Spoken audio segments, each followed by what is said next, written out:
0-2 pitch. High fly ball, hit deep toward left center. At the track, at the wall. Charlie walks us off again. Slider. He pulled one foul, but he didn't pull this one foul. He pulled it in the seats. And Atlanta snatches victory from the jaws of defeat. Well, you know how this ninth inning is setting up, don't you? Talked earlier tonight about Charlie Culberson and his walk-off homers. He is due up third. Johan decides to upstage him here. Swing and a drive down the line. Did he get enough? He did!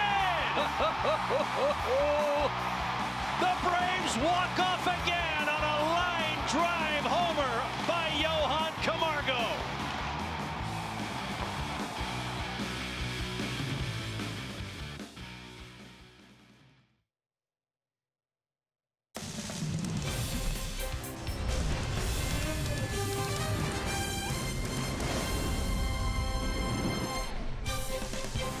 Baby, we are having some fun at SunTrust Park. 54 games in, the Braves are on pace for a 96-win season. Many of the wins so far this year have come in heart-stopping fashion. Who will be tonight's hero as the Braves try to take this series Game 4 head-to-head with the New York Mets? Hi again, friends. Your three amigos with you upstairs here at SunTrust Park. Fellas, the bandwagon still has room. Time to get on. Atlanta's got something special continuing here in the latter days of May. A lot of heart-stopping, exciting victories so far for the Braves this year. You know what's been so exciting is so many different guys are contributing. They've had 17 different position players on the roster this year. No fewer than 14 of them have gotten game-winning hits. That's pretty exciting. No, everybody, you know, we talk about it all the time. The team wins, team game.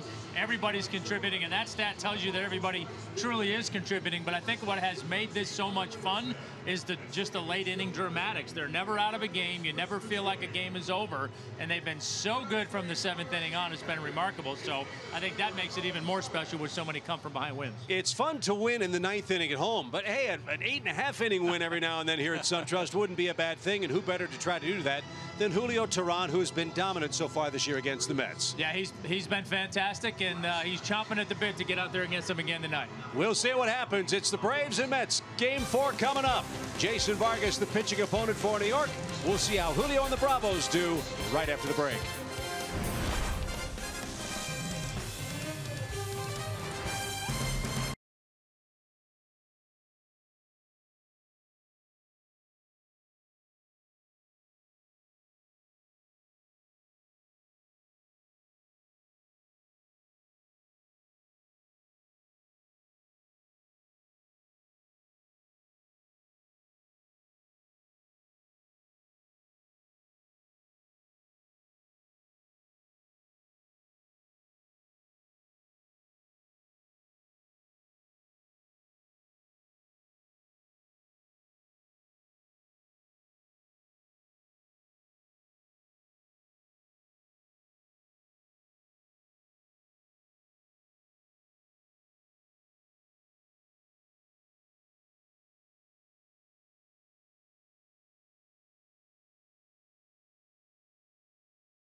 Mets, that has historically been one of his favorite teams to face. We'll see if Julio's magic works in Game 4 on a beautiful night at SunTrust tonight, fellas. Perfect night for baseball. Perfect night for Julio. He's got the team that he does extremely well against throughout his career. 4-2 on the year thus far. You see his numbers against the Mets in 22 games. 9-5 with a 2.32 ERA. He's got 14 scoreless against them this year and 19 scoreless dating back to last year, excuse me. So he is happy to see that Met uniform in front of him tonight. And for Julio, his 4 keys to pitching success tonight. You see Julio get frustrated because of his hanging slider on many occasions. Limit those mistakes tonight. Try not to leave that slider out over the plate. And just based on what you just said, Tom, with his success against the Mets and also the fact that Syndergaard is not starting tonight, pitch your game. Don't think ahead that you may have drawn a better opponent tonight. Now you see it all the time when you get a big bopper out of the lineup.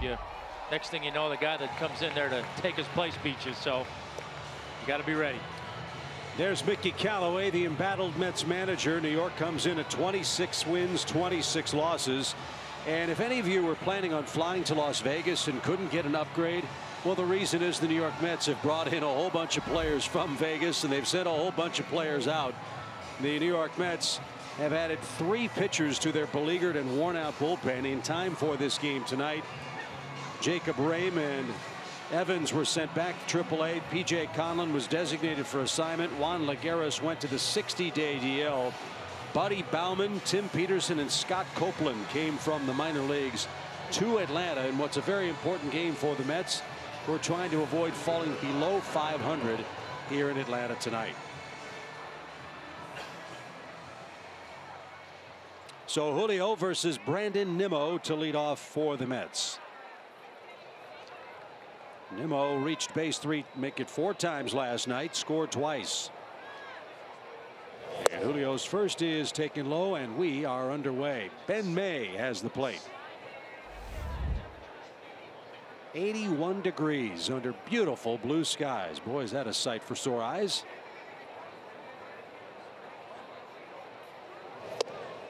And off the plate. Hopefully it's an optimistic Checkers weather forecast tonight. Partly cloudy skies. The weather's supposed to continue to improve the rest of this week and through the weekend when Washington is here. We hope you'll join us. 2-0 pitch. Got that one called. 2-1 the count. We've seen 2 Atlanta starters try to pitch Nimmo inside, and he takes that off the elbow to get innings started.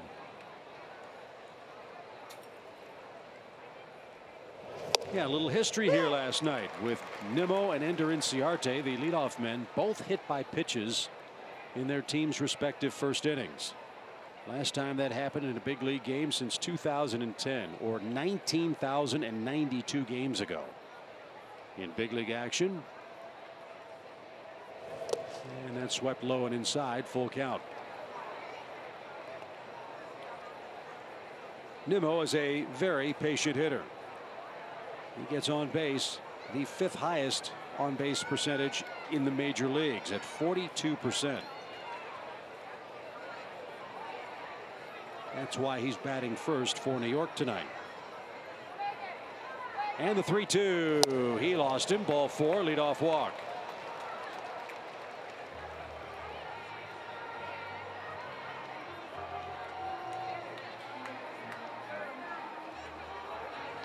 So in this series, Nimmo has been hit by a pitch twice in the first inning. He's now walked in the first inning, and he's scored 2 opening inning runs. They've scored in the first inning in all 3 games.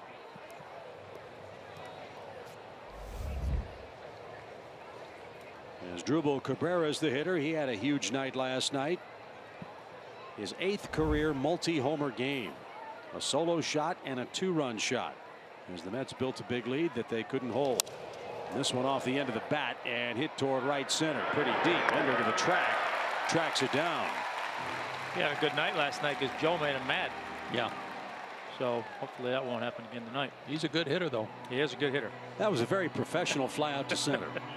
Yes, it was. And here's Jose Bautista.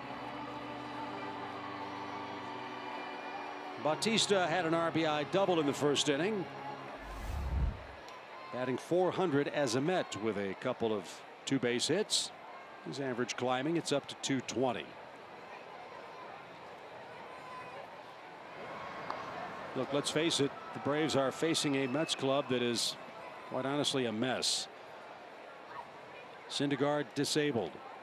Matz is listed as being ready to make his next start on the New York press notes, but he came out of last night's game early with a finger problem. Not to mention Cespedes, d'Arnaud, Frazier, Flores, Ramos, and Lagares, all big-time producers for New York and unavailable. And it has been a revolving door through the trainer's room again in 2018 in New York. And a big reason why the Mets have stumbled badly after an 11-1 start.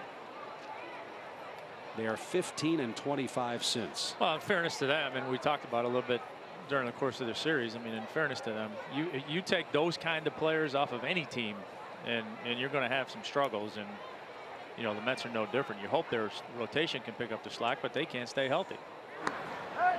And guys like Vargas, who were brought in to try to replicate excellent seasons last season, haven't done that yet.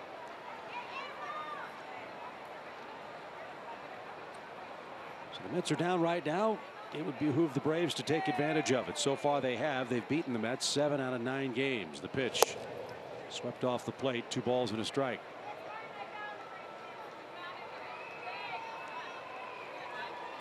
I got a chance to watch a little of Julio's last start in Boston, and I know statistically he pitched pretty well. He battled, but seemed like he had trouble locating his fastball a little bit more than usual, particularly arm side. So see if he's made any adjustments there tonight. I'd say no. Not with that one. I asked him about the difficulty it appeared to be. He appeared to have getting on the same page with Tyler Flowers, and he said it was only 1 inning. He said other than that we're always together, but that 1 inning we had a little trouble.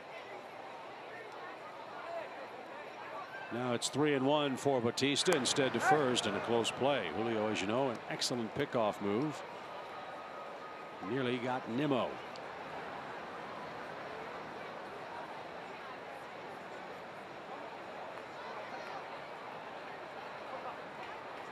Julio picked off Rafael Devers up at Fenway Park. Picked him up bad too. Runner goes, and the pitch bounced foul. And it's a full count now for Bautista. Big jump for Nimmo.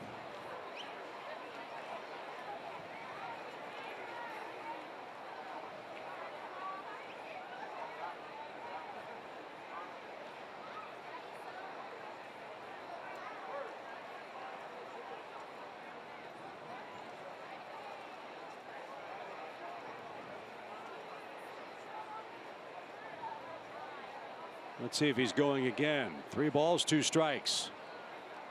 He is, and it's outside ball 4.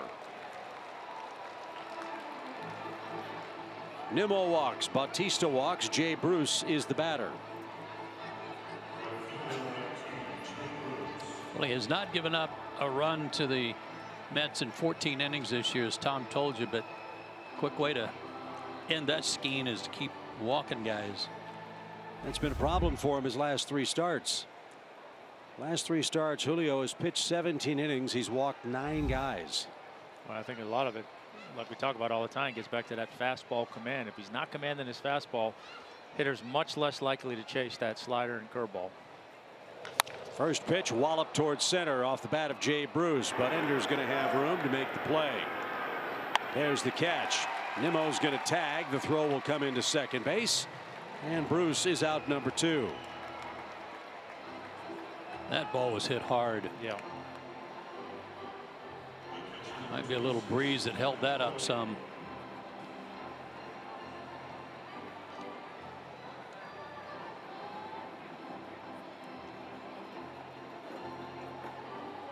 That'll bring up the catcher Kevin Plawecki.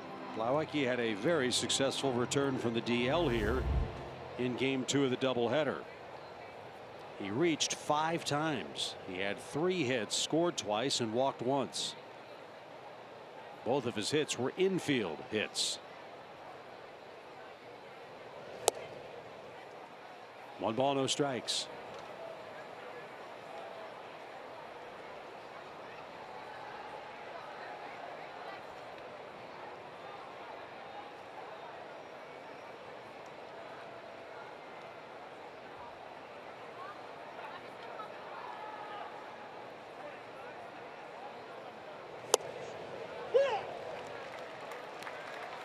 Julio got the call. It's an even count.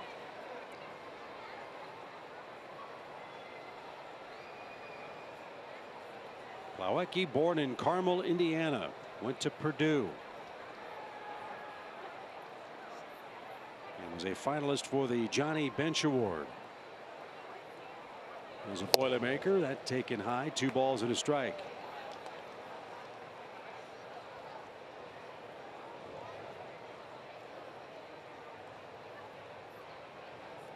It's an important year for Plawecki. He is an arbitration eligible player at the end of the season. 2 balls and a strike, 1st and 3rd for the Mets. Couple of walks for Julio so far. The delivery is low.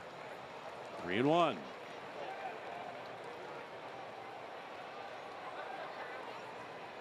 That is not a Julio Teheran-like distribution ratio.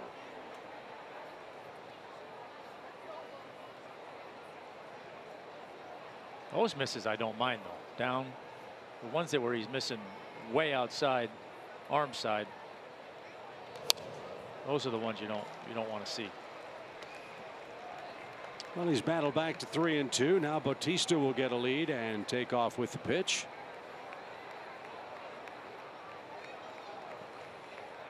See what he and Kurt Suzuki have in store for the Mets catcher.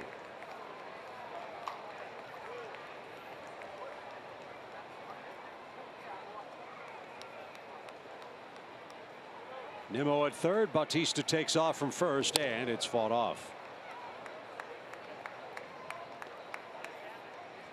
Start on the 25th at Boston. He got beat 6-2. He gave up 3 runs. As Tom said, his numbers in his stat line looked okay, but he gave up a couple of home runs in the 4th inning, and that was 2 of the 3 runs. So another 3-2 pitch. Here it is, and Plawecki spoiled it. Long inning.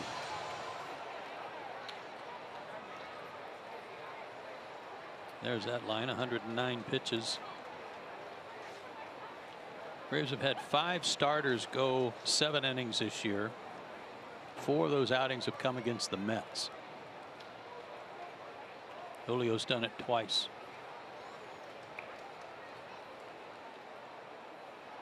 So another 3-2 pitch for Kevin Plawecki. Check swing back to the mound.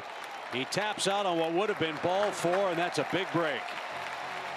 Julio walks a pair. The Mets strand a pair, and Atlanta's coming up against Jason Vargas scoreless.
To face this Atlanta lineup, which got things done so successfully so late. Kurt Suzuki is back in harness. Atlanta will face off with Jason Vargas. Fellas pitching on short rest. The Mets are hoping he has a short memory. 1-3 on the year with a 10.6 ERA. And at the All-Star break last year, Vargas led the American League in wins and ERA. Since then, hasn't gone so well. In 20 starts since, 7-11 with a 7.3 ERA. So whatever worked the first half of last year hasn't been working for him. So he's certainly looking for something to turn around. He's got a .370 batting average against right now.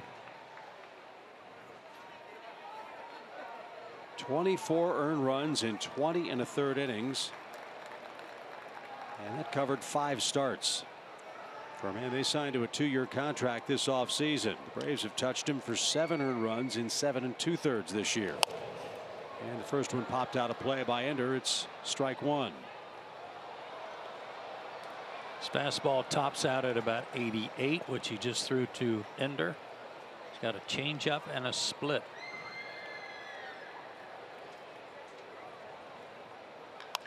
Ground ball hit to second. That'll be easy for Cabrera, and Vargas gets a ground out to start his night. And here's Ozzie. Albies has been one of the most productive hitters in baseball in the first inning. Albies hitting .396 in the opening inning with 6 homers. After his 1-for-17 rough slide on the road trip, he's come back to Atlanta with 5 hits in his last 3 games.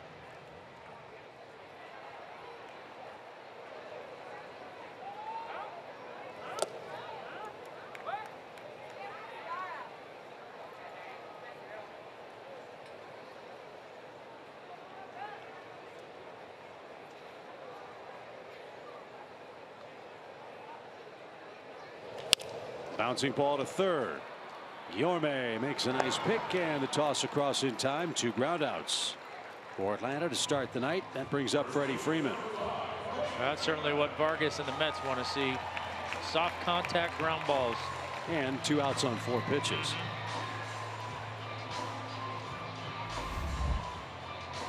Freddie's riding an 11-game hitting streak for the Braves. He has 17 hits in that stretch. He's up to .332 for the year. We're 1/3 of the way through the season. You take Freddie's numbers to the end of the season: 27 homers, 120 RBIs, 39 doubles. That would be a fantastic year. The pitch almost hit him. 1 ball, 1 strike. Yeah, I say this with all due respect, but it's almost like he's kind of become the forgotten man a little bit, you know, with all the excitement around, you know, the comeback kids and certainly Ozzie and Acuna. Freddie's just kind of quietly done his thing. Every star will tell you they need a supporting cast too, and for a couple of years it really was Freddie and the Pips. That's it. But Markakis has been great hitting behind him. The kids, Inciarte, Albies, Acuna batting in front. He's in a real good place. The pitch is low, ball 3. I know one guy that hasn't forgotten about him, and that's Brian Snitker. Get to the ballpark every day. You can start your lineup with Freddie Freeman in the 3 spot and work from there.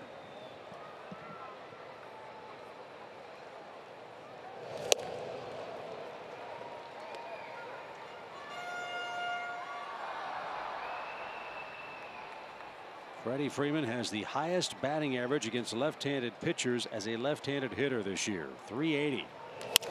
And it might improve if that one drops. It will. Freeman with a full count pitch serves one into center for the first Atlanta hit. And it's a 12-game hitting streak.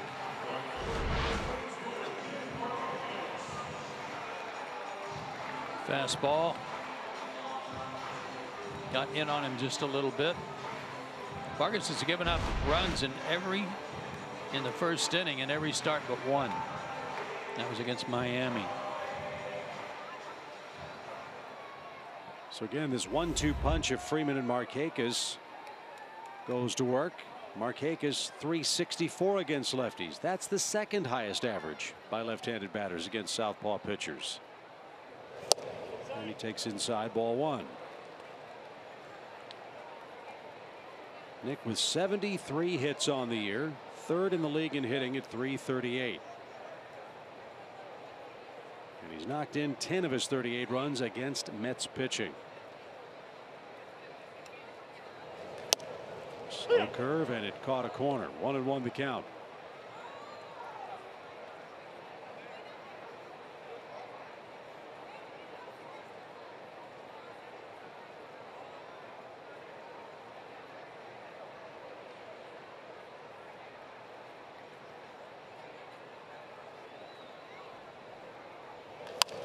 Fly ball hit toward left. Bautista to his left, gets to the spot and puts it away. 4 batters up for Atlanta. Freeman left stranded after the game's first hit.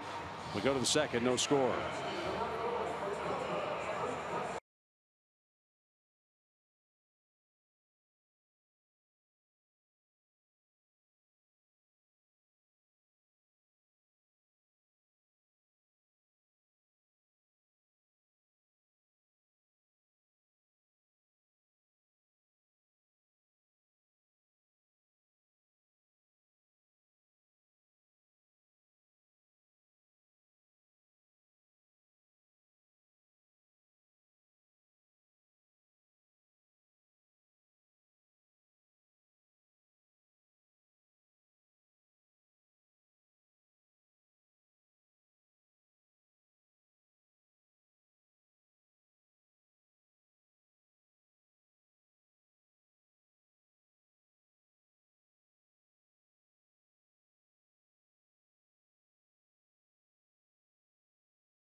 Drive Chevy. Find new roads. No score after 1. Beautiful night in Atlanta. We wrap up our series with the Mets, whom we will next see June 12th and 13th. Brief 2-game series. Head-to-head, Julio Teheran struggled with his command in the first inning through 22 pitches, walked 2 hitters, but escaped without allowing a hit or a run. So he has better command here in the second with Gonzalez, Guillorme, and Vargas, the pitcher, batting 8th.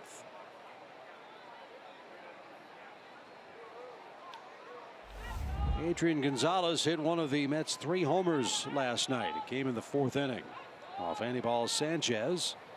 He made his first start back for the Braves since April 13th. And you can tell, fellas, he was a little rusty, a little out of sorts. Hopefully he'll be better next time out. I thought he settled in when he got that 1-2-3 inning in the second inning. But it wasn't going to be that easy. And the next time out for Sanchez will be Sunday. Jeremy Hellickson will pitch for Washington. That'll wrap up the homestand and a big 4-game series between the Braves and second-place Nationals, who lead in Baltimore behind Max Scherzer tonight. That's lifted to the left side. Charlie will give chase, no play. That's into the seats. And Gonzalez 0-2. Washington 1, Baltimore nothing. Early innings at Oriole Park, where Max Scherzer is going for his 9th win.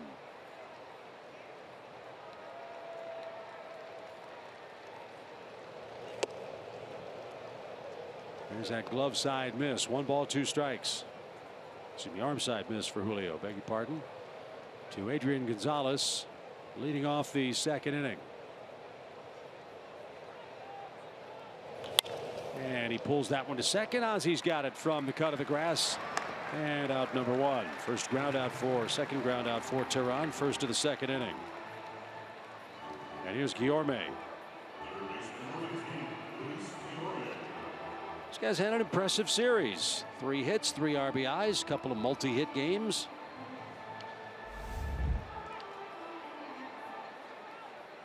As we told you, he was the Mets MVP at Binghamton last year, where he hit .283. He was the toughest guy in that league to strike out.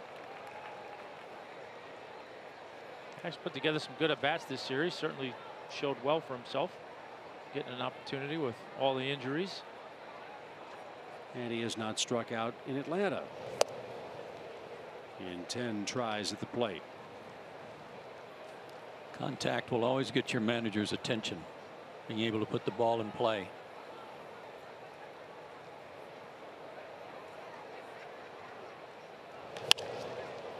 Late swing, 1 ball, 2 strikes. That's Binghamton affiliate, has one of the great minor league team nicknames. They're the Rumble Ponies. Show Ponies would have been better. 1 ball, 2 strikes. Bent around the plate. It's 2-2.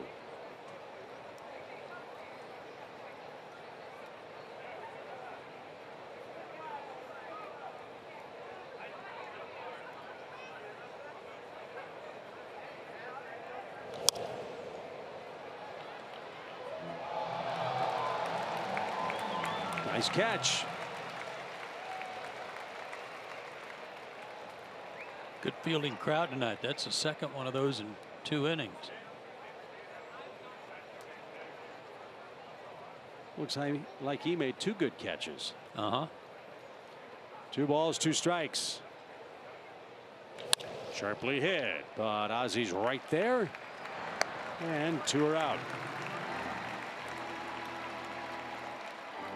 So Julio does have a chance for a 1-2-3 frame if he can get Vargas, who is hitless so far this year. And Jason has struck out 3 times.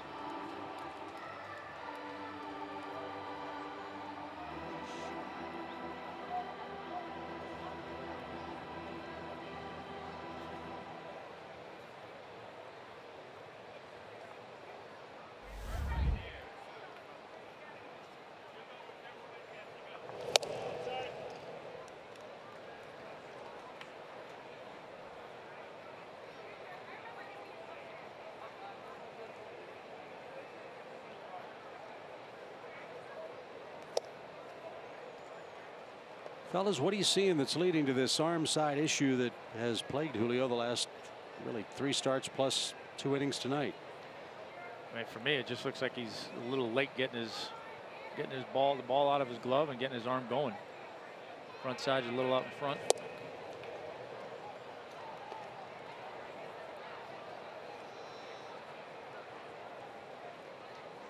Sometimes he seems, for me, to kind of drop on that back leg a little bit more than others. I don't know if he's trying to create more velocity that way or what, but I think sometimes when he does that, it causes his arm to drag a little bit.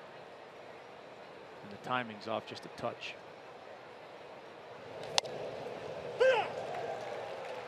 Generous strike to the pitcher, 3-1 the count.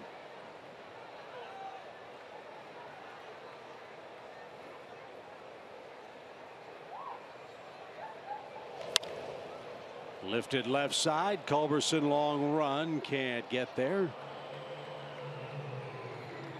It's now full.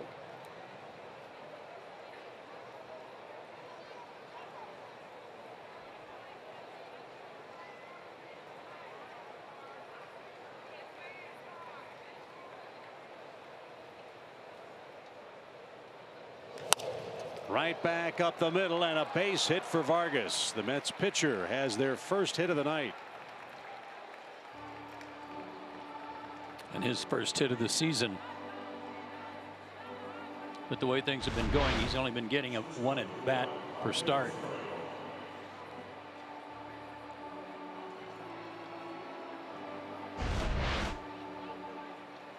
And that brings up Ahmed Rosario, who's on a tear. 12 hits in his last 36 tries with 3 homers. He's had a 5-hit series for New York. And Julio gets ahead of him, strike 1.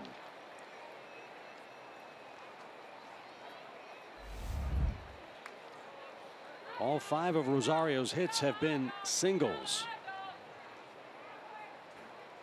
Against Atlanta here. Now he's behind the 8 ball, 0-2.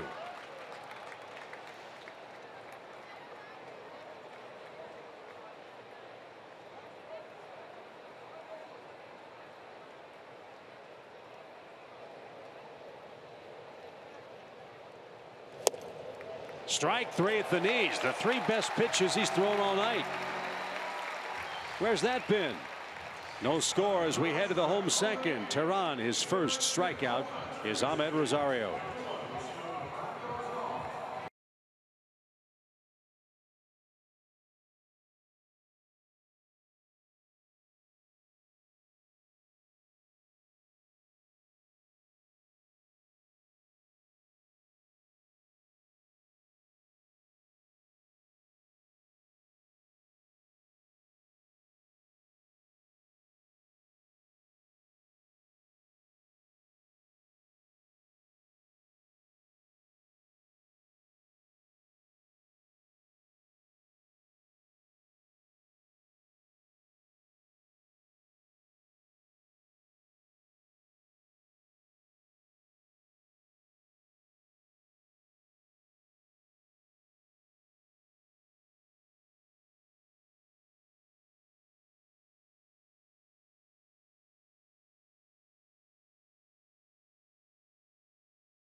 Well, how about our Coors timeless moment? Yeah, last night, Johan Camargo coming up in the last inning with a walk-off. What's so great about this? Well, his mom flew in earlier in the day.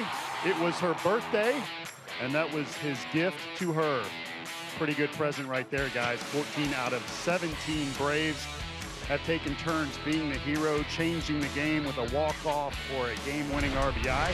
Well, what's the secret? Kevin Seitzer, hitting coach, says, control your heart rate. When you are in a big situation, we're not going to do anything different because it's hard to get emotional, amped up, and then hit. So he preaches controlling yourself and getting ready for that big moment by calming down. Yeah, so far it's worked. Guys, back to you.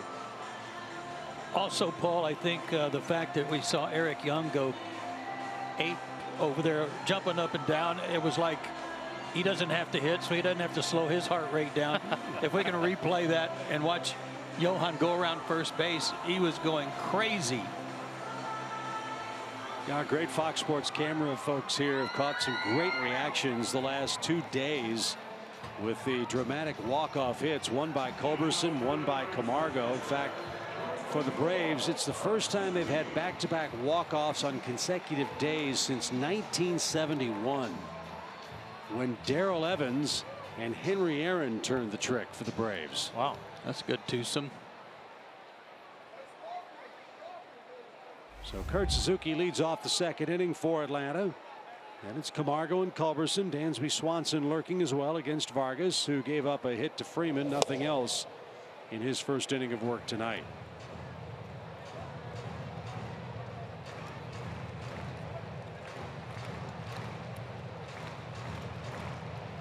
Kurt has had good luck against the Mets. 3 of his 7 homers. Stroke to short. Dropped, but it drops right to the feet of Rosario. 1 out. Here we go on that walk-off last night.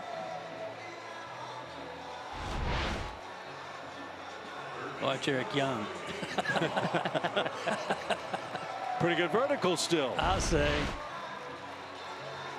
He was that way when Ender dropped that bunt down to beat the Mets that night too for a walk-off bunt. He chased Ender all the way down the line.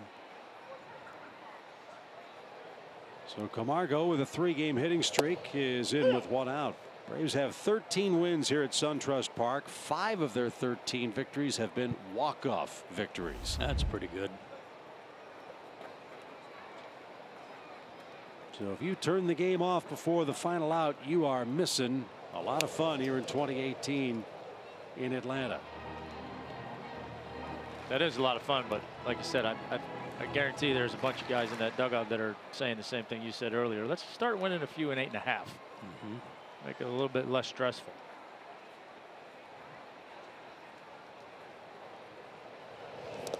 That skipped up there. 1 ball, 2 strikes. You could tell how fatigued the Braves were from that road trip just watching Brian Snitker's post-game press conference after game 1 of the doubleheader. Culberson hits the homer. Place is going crazy. Braves are fired up. They literally snatched victory from the jaws of defeat, and you could just hear in Brian's tone how worn out mentally, emotionally he seemed to be after that win. He's trying to help them get their energy back by not taking batting practice on the field also. They passed on that today again. Swing and a miss. Camargo didn't get a breaking ball, and Vargas has his first strikeout. And Culberson hits with the bases empty and 2 out. It's funny, Vargas has given up all those runs in the first inning. A 21 ERA in the first, but he's not given up any runs in the second inning. Pitching on 3 days rest for the first time since 2009. Out of necessity because of all the injuries the Mets have had, and because he threw just 65 pitches in his last outing against Milwaukee and gave up 5 runs in a game New York lost 17-6. So how long can Vargas go on short rest? We'll find out. He's been very economical so far. That's his 22nd pitch, and it finds a Spot down the right field line, and Charlie's on his way to second with a seeing eye double. So 2 Atlanta hits, both have come with 2 outs.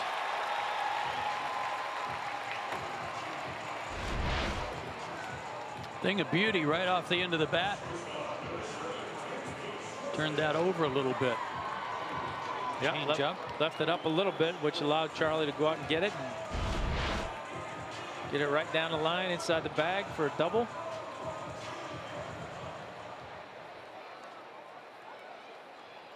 Dansby had a couple of hits and was walked intentionally yesterday. Also in the second inning with Anibal Sanchez hitting behind him. Julio Teheran's on deck. See if Swanson gets anything good to hit. I'd be shocked if he did.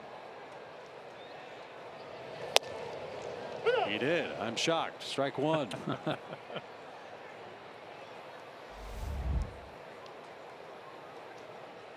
Including the 2 hits, another positive sign for Dansby. He didn't strike out yesterday. Those have been piling up for him since he came back from the wrist problems. See if he can sting one here and give Atlanta the lead. Charlie's got a huge lead at second base. The pitch. He is taken low. 1-1.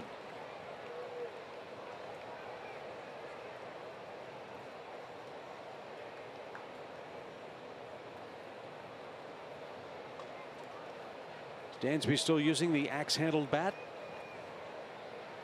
Yeah, as far as I know.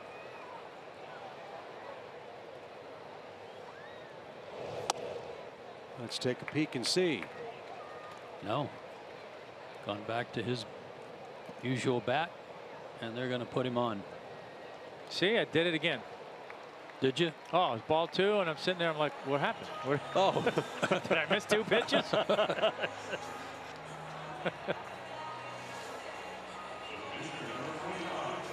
So they took a couple of cracks at Swanson to see if he'd get himself out. He didn't. And here's Julio, who's off to a good start at the plate. Julio's hitting .231 this year. 2 of those 3 hits have come against New York. Vargas has a hit. It's only fair that Julio gets one. And he had a good cut. No balls and a strike. he does a lot of things to help himself when he's not pitching, but he's a good fielder. He has that great pickoff move. He can swing the bat, and he's, as we've said many times, arguably the best bunter on the team.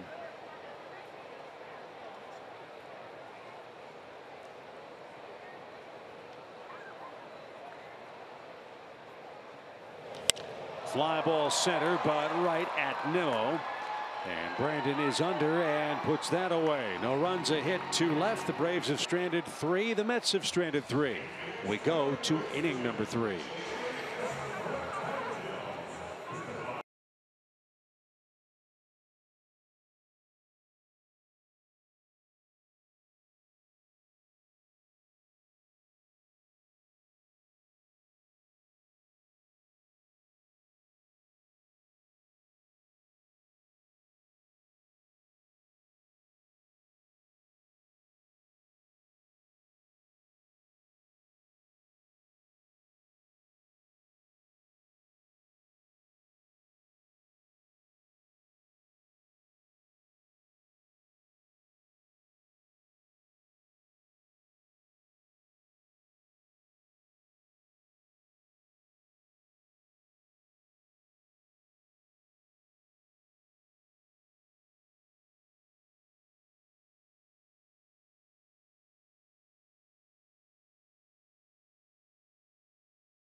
May 30th, 2003.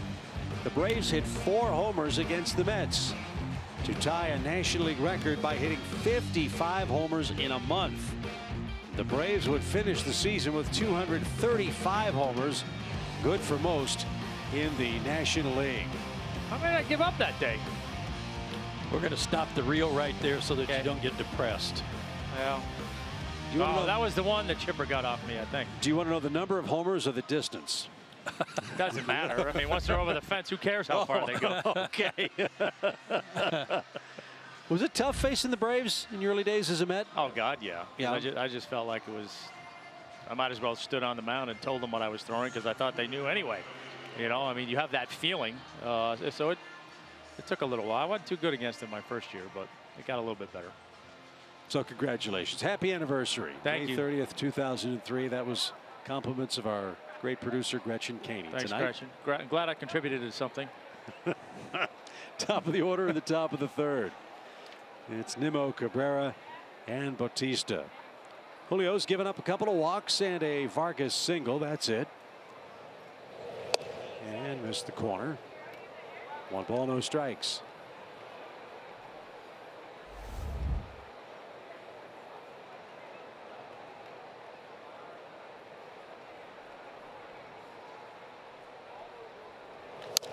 Grounded to first, and easy play for Freddie. Nimmo's retired. He was starting to rack up the ground ball outs. That's good to see here at SunTrust Park. He's got 4 of those to go with that strikeout. And here's Cabrera 0 for 1. Careful on the first pitch.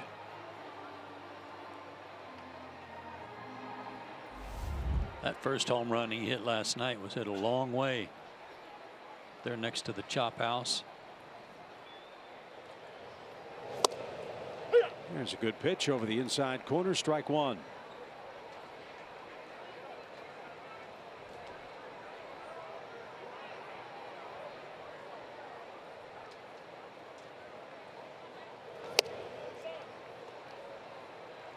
Just missed. Cabrera's 32 out of Venezuela.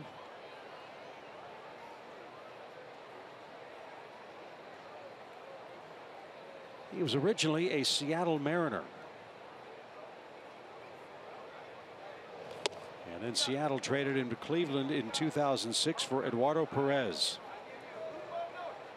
Then went to Washington, then to Tampa Bay. Mets signed him to a 2-year deal in 2015. They had an option on that 2-year contract, which they exercised this season, which makes Cabrera a free agent at the end of the year. 2-time All-Star. And he's ahead in the count, 2-1. His production out of the second base position will make him mighty attractive this winter.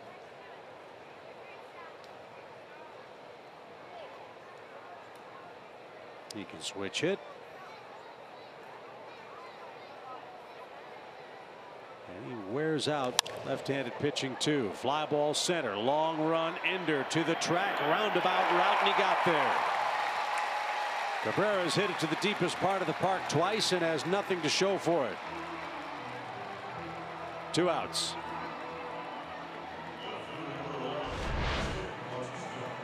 Ender was running to that spot and had to adjust to where it was actually going to come down. No trouble. No, it's good play. Went a long way. Good play.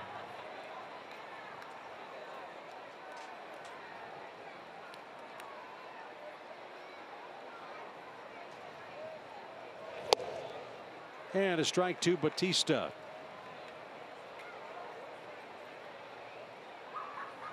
Who was 1 for 8 lifetime against Julio.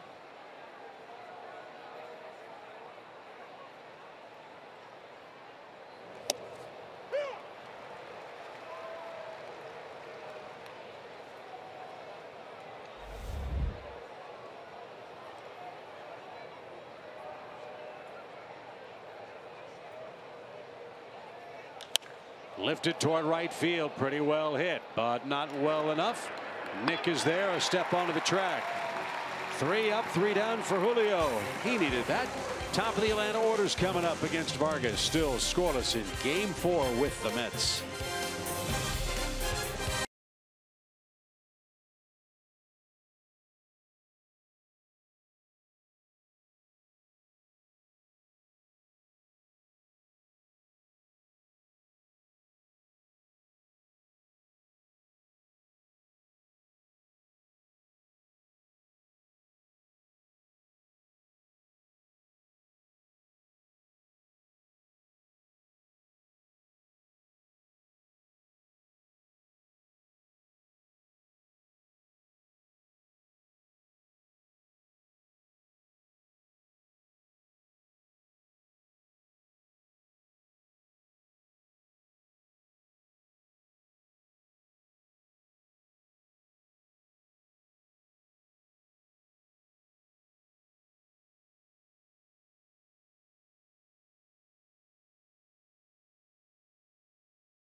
Billy Hargrove, veteran of World War II, with us here at SunTrust Park. What they say, 91 years old? Yes, sir. Atta boy, Billy. I love how every one of the guys that come out are greeted by the Braves coaches at Mangan.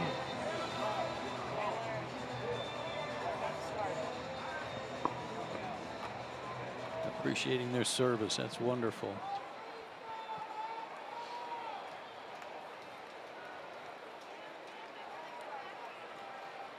And Inciarte grounded out to start the Atlanta offensive game.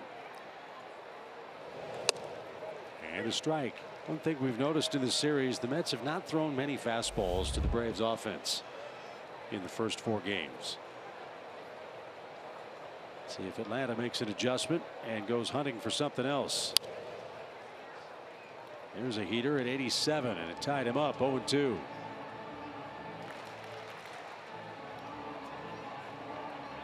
Well, if you're going to start looking for something else, you got to make sure it's a mistake that you're looking for, because if you're looking for something else and he throws his out something else, you're not going to hit it anyway.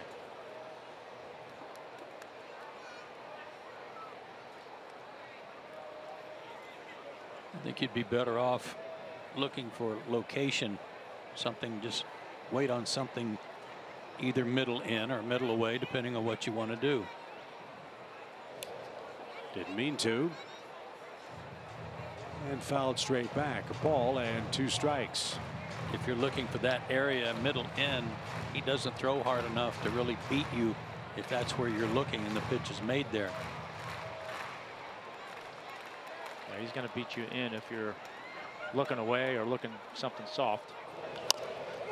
And punch toward first. Adrian Gonzalez has it, steps on the bag for the first out.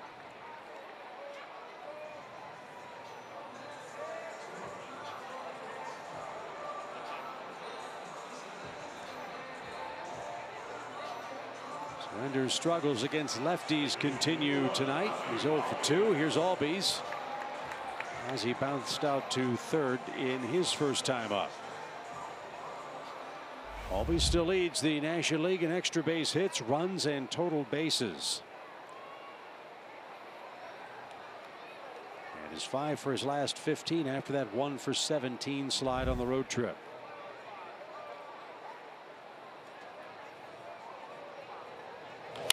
Fly ball to left. Bautista's coming on and makes the sliding catch. Nice play by Bautista. 2 outs just like that.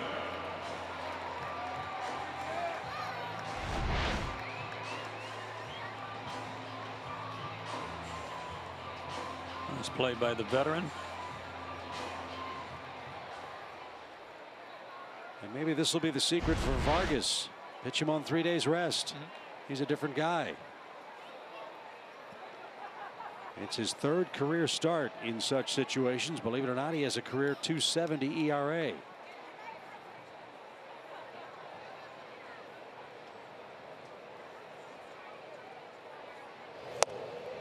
Braves have 2 hits. Freeman has 1 of them. Both Braves hits have come with 2 outs in an inning. So Freddie extended his hitting streak to 12 consecutive games.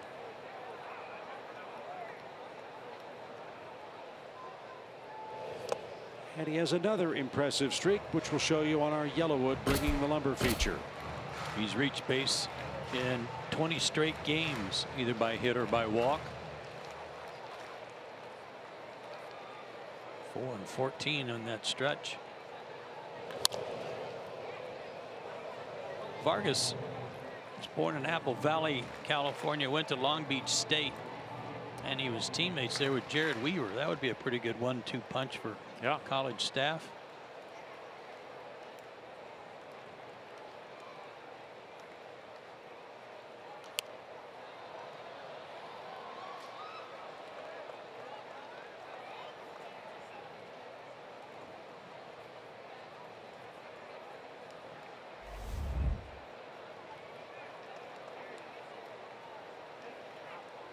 Here comes another 2-2 pitch.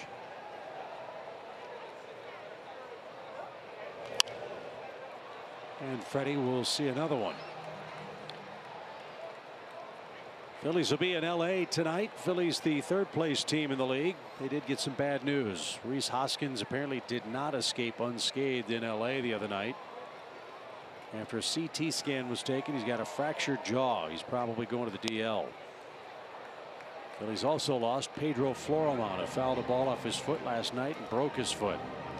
So he's on the list.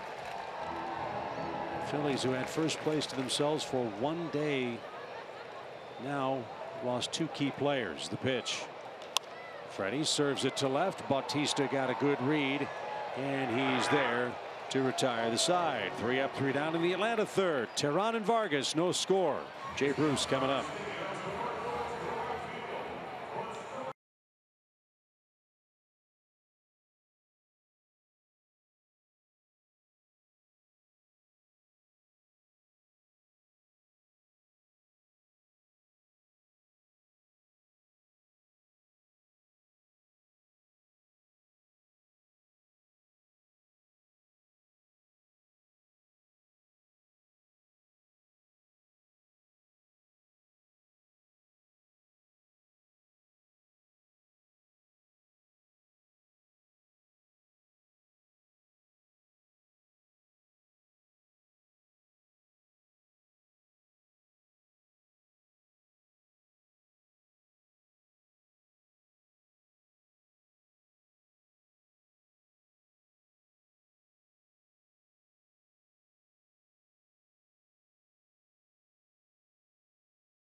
Game 4, Braves and Mets.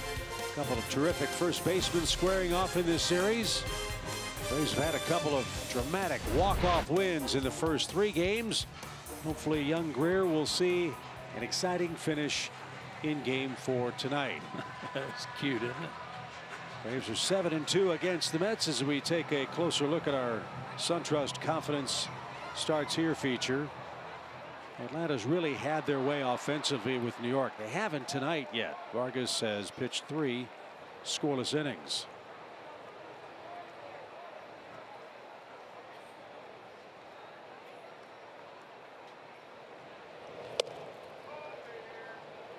Jay Bruce is another guy they invested a lot of money in to bring him back, and so far has not done much for them. 15 RBIs. That is a fair ball, and that'll ricochet off the fence, and Bruce strolls into second with a stand-up double to start the inning. Right down the line. I can sure get guys turned around. Yes, you can. I didn't want to say anything, but oh man, pretty good pitch. Right over the bag.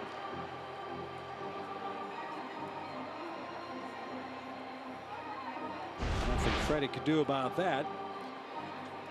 So Bruce, the second Met to reach second base.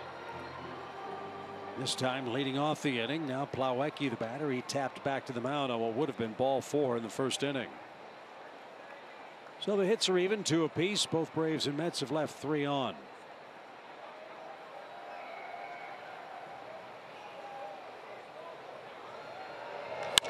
Fly ball center. Well struck. Ender back. Ran to a spot. Makes the catch. Settles. Bruce is coming to third. Here comes the throw. It is going to be close and safe. So Plawecki advances the runner. Bruce 90 feet away with 1 out. terrific throw by Ender. Great fundamentals. Backed up, got behind the ball, and then came to it so he'd have his momentum going toward third, and then an extremely accurate throw. Yeah, as an outfielder, if you want to see how you get in position to make a throw on a fly ball, watch that. That was perfect. The infield comes in as Tehran squares off with Adrian Gonzalez, who grounded out his first time up.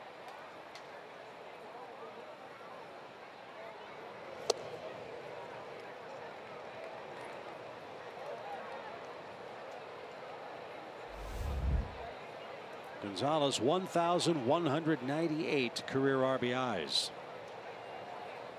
He's picked up 2 of those already in this series.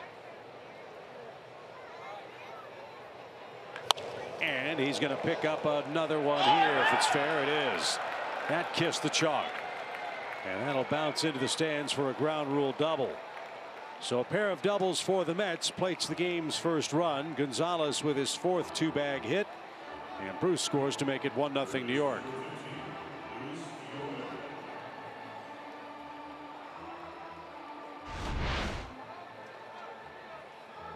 Elevated a fastball. Belt high.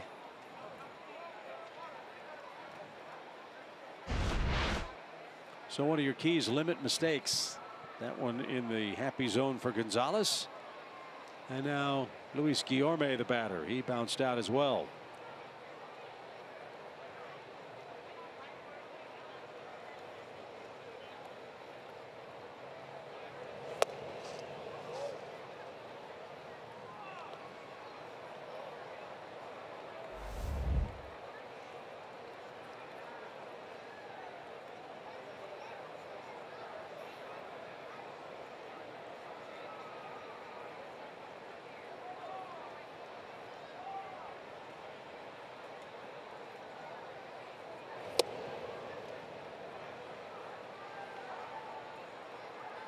Trying to keep the ball in on him.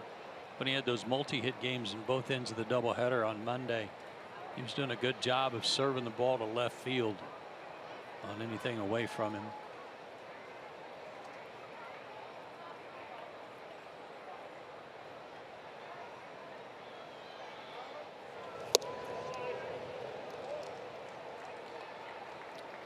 Of course, have the pitcher next. Vargas already has a hit for New York. If you lose Guillorme, sets up a potential double play situation for the Braves. The 3-0. He is taken for a strike.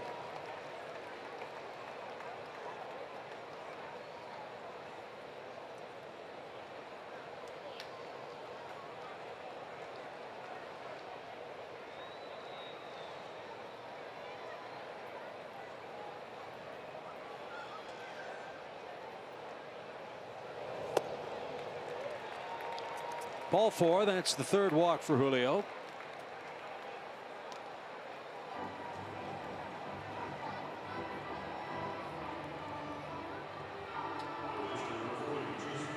And here's Vargas. He has no sacrifice bunts so far.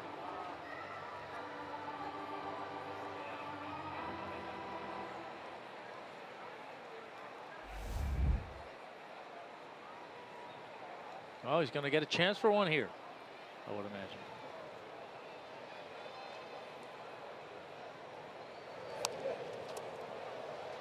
And popped up off the screen, a strike.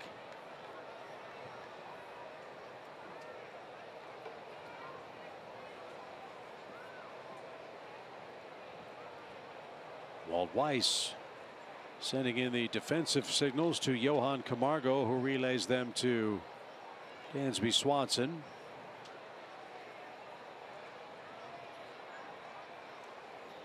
Yeah, you got options here. You got a guy who doesn't necessarily handle the bat well. You can either try and be aggressive, get the out at third, or try for the double play. Swinging that time, and it's 0-2. You're right, Tommy, and not a very swift runner at second either. You could have possibly even put on a wheel play. Yeah, I think with one out in the inning, you're more apt to probably try and put on a play to turn a double play. Nobody out in the inning, you try and get that run, that lead runner at third if you can. Struck him out looking on a breaking ball. There's out number 2. So Vargas can't advance the runners, and now Julio faces Rosario, the man against whom he made arguably his 3 best pitches in a row back in inning number 2. Yeah, I'm not sure what he was looking for that first at bat, but he clearly didn't get it. Yeah.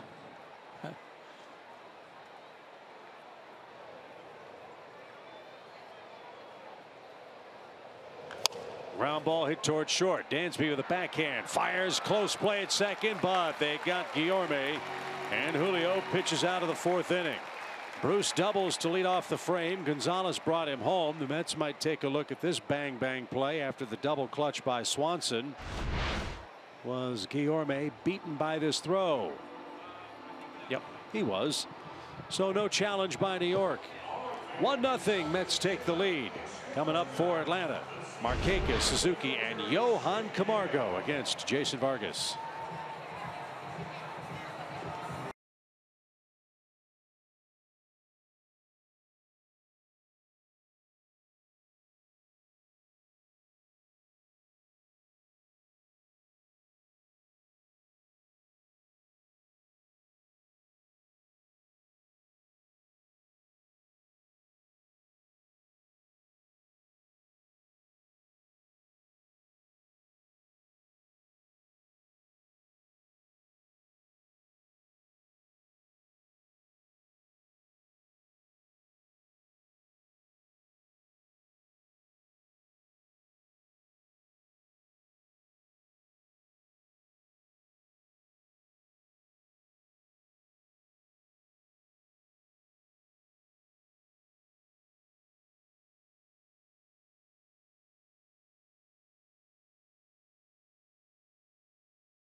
It. Braves hitting coach Kevin Seitzer says stay calm in the big situations. Well, you know what? Markakis is the best at it. One of the reasons he leads the league in hits. But sometimes you get so excited you just can't control it. Like when Charlie Culberson hits the walk-off game winner, you just got to go nuts. These Braves winning absolutely beautiful. That is our Cricket Wireless, something to smile about. Guys, I don't know how to describe that dance move, so we're just going to say that's called doing the cakes. Back to you guys. Great. Good stuff. Awesome, Paul. Thank you very much. Well, Julio's scoreless streak against the Mets comes to a close with a RBI for Adrian Gonzalez. It's a 1-0 score. See if the Braves have better luck the second time around against Vargas, who starts his 4th inning with a strike to Nick Markakis. Nick flied out his first time. That fly ball ended the Braves' opening inning.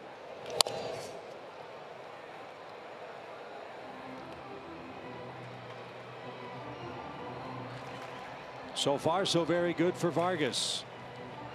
A 10.62 ERA coming into action. He scattered 2 2-out hits. And he just struck out Nick, the toughest guy in our league to strike out.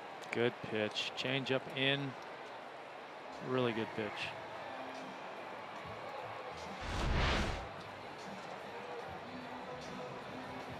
Just happy zone for a lefty. You see the ball down and in, and you're inside. You're thinking it's a fastball, and pull the string, swing over the top. Good pitch. So 1 away for Kurt Suzuki. Kurt hit a hot shot at Rosario, who had it pop out of his glove, but the ball dropped to his feet, fortunately for him. And Suzuki down a strike.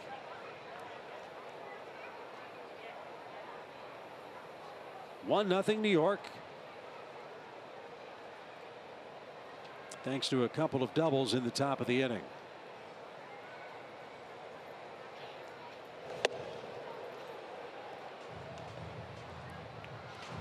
Washington still leads Baltimore 1-0. That game is in the middle innings at Camden Yards. Nationals are red hot. They've won 20 of their last 26 games. And 9 straight on the road. Fly ball shallow right. And playable for Jay Bruce. 2 out. Told you about the batting average against Vargas coming into this start. It was .370. Lefty righty splits. It's amazing. Yeah. I'm amazed that he has won 1 game. Except that watching him pitch tonight, you can see how he was successful in the first half last year for Kansas City. Mixing his off speed and better command. He went from 12-3 in the first half to a 6-8 second half. Strikeout rate plummeted, walk rate climbed, and the ERA nearly tripled for Vargas from the first to the second half.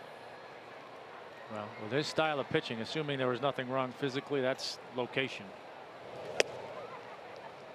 You can't afford to miss too often, obviously, so whatever was working for him location wise the first half of the year escaped him a little bit the second half of the year.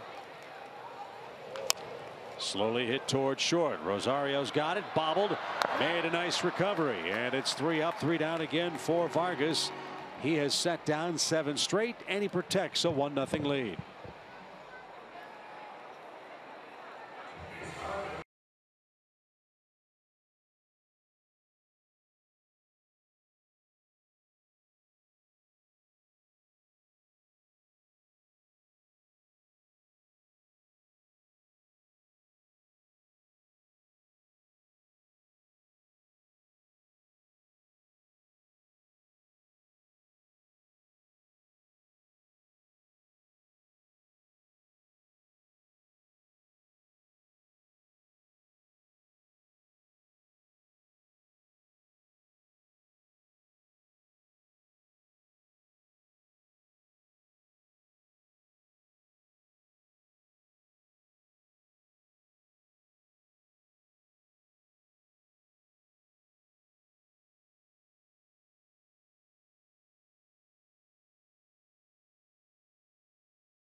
Rays fans are hoping Julio can chop down New York in the 5th.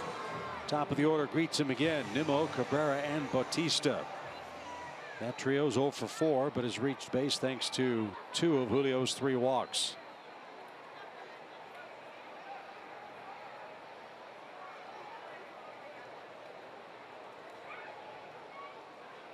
Nimmo's other trip to the plate turned into a ground out to Freddie Freeman at first.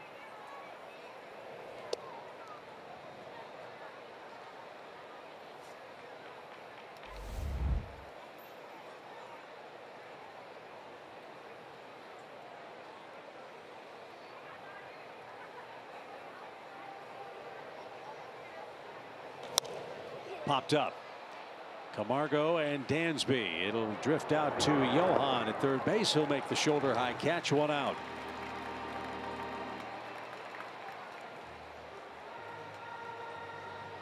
And Cabrera the batter. It'll be interesting to see how far Mickey Callaway goes with Vargas. If he continues to pitch well, if he, with all these new arms he's got in his bullpen, he's supposedly fresh arms. Would he dare go to his bullpen with Vargas pitching so well? I wouldn't. Leave him in there? I'd ride him as long as you can. Yeah, that doesn't seem to be the way of the game these days. No. Though. Yeah, that's what I say. The eye test tells you Vargas is dealing. Why go out and find a guy that may not be pitching as well? And sooner or later, you go out there enough, you will find that guy. It's only a 1-0 game. He's been very economical. And the Mets bullpen in the last 6 games has lost 5 of them and has surrendered 23 runs in 24 1/3 innings. Yeah, just getting torched.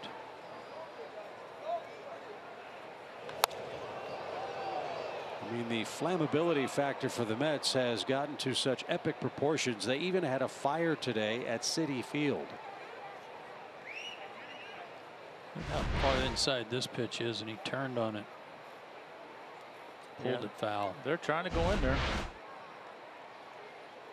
2 balls and a strike. Ground ball to second. Big hop for Ozzie. He'll flip to first in time. 2 out. There was a fire in the display case at the rotunda near the parking garage at Citi Field today. And no, for you cynics, that's not the Mets bullpen. But you can see smoke came pouring out of Citi Field. Some 60 firefighters were summoned to try to put out the blaze. But the automatic sprinklers were able to douse the blaze before any firefighters got there. Line drive to left, and that ball was tailing away from Charlie Culberson. And Bautista robbed by the Atlanta left fielder. Nice play. And Julio has a quick 1-2-3 5th inning. Nice play by Charlie Culberson. Still 1-0 New York.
Swanson and Julio Teheran are coming up.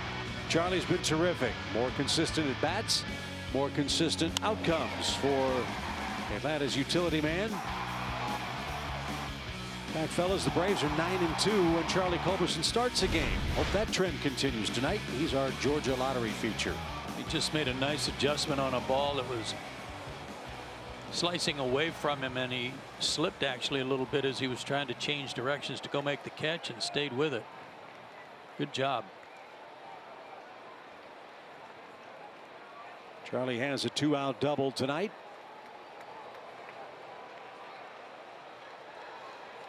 Right down the first base line. Let's see if he can lead off with an extra base hit. Little pop behind first, and Bruce is nearing the line. He's going to catch it. 1 pitch, 1 out. Well, the Braves haven't made Vargas work all that hard, have they? That's 51 pitches with 1 out in the 5th inning. Mr. Vargas has made an adjustment, and it's been a revelation for New York.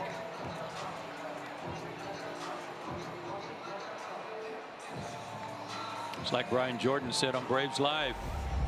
On paper, it looks like a mismatch tonight in favor of the Braves, but you got to play the game. Last time the Braves saw Vargas on May 3rd, he threw 80 pitches in 4 2/3 innings, gave up 11 hits and 6 runs. Atlanta ambushed him for 3 in the 1st and then got 3 more in the 5th. Hit 3 homers against him in that game. That was his home debut for the Mets. First game in New York as a Met since 2007, and he didn't even pitch at Citi Field because it didn't exist. It was over at Shea.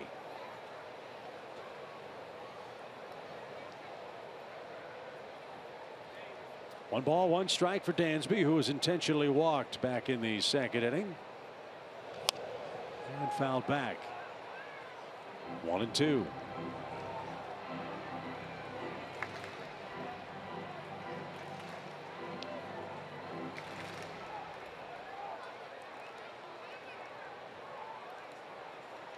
Don't know if the fact that Vargas signed on February 18th had any factor in his early season struggles. Once he signed, the Mets gave him a 2-year contract coming off an all-star season with the Royals. This is his 2nd go-round as a member of the Mets. Full count.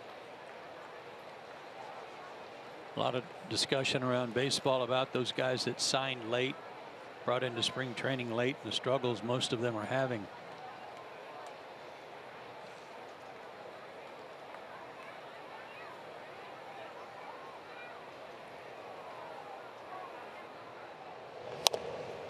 That's cue shot that'll stay foul. Eric Young will make the play. That was another good changeup in a good spot on a 3-2 count.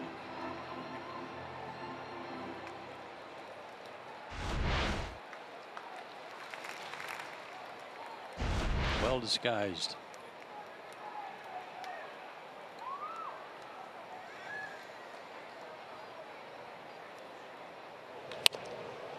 Broke his bat.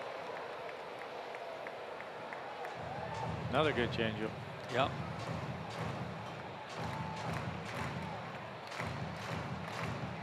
Well, that's about 100 to 150 bucks. Yep. Talking to John Holland today about bats and the costs, depending on what brand and what wood, if it's ash or maple.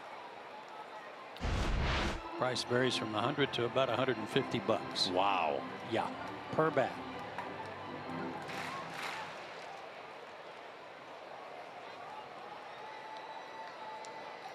Dansby was swinging the axe-handled bat his first couple of games back from the DL. He's gone back to the traditional knobbed bat. Tonight the pitch. Fly ball center. Nimmo to his left has plenty of room. 2 outs. 9 up, 9 down for Vargas. And Julio, the final hope in the Braves' 5th inning.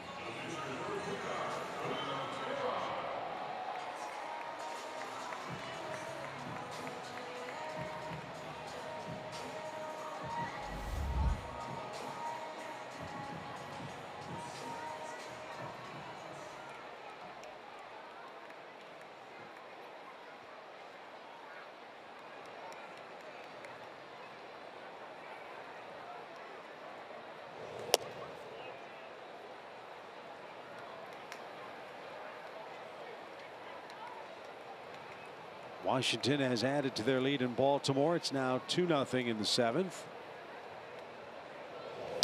Nationals a half game behind the Braves and winners of 9 consecutive road games.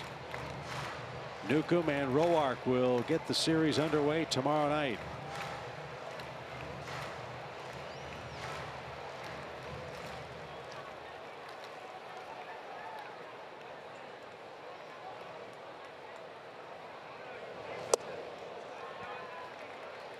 John Holland was also showing me a chart that you go by to order your bats in terms of length and weight, and how, for example, you can't order a 35-inch 30-ounce bat no matter what type you want, and it has to conform pretty much to a traditional length and weight.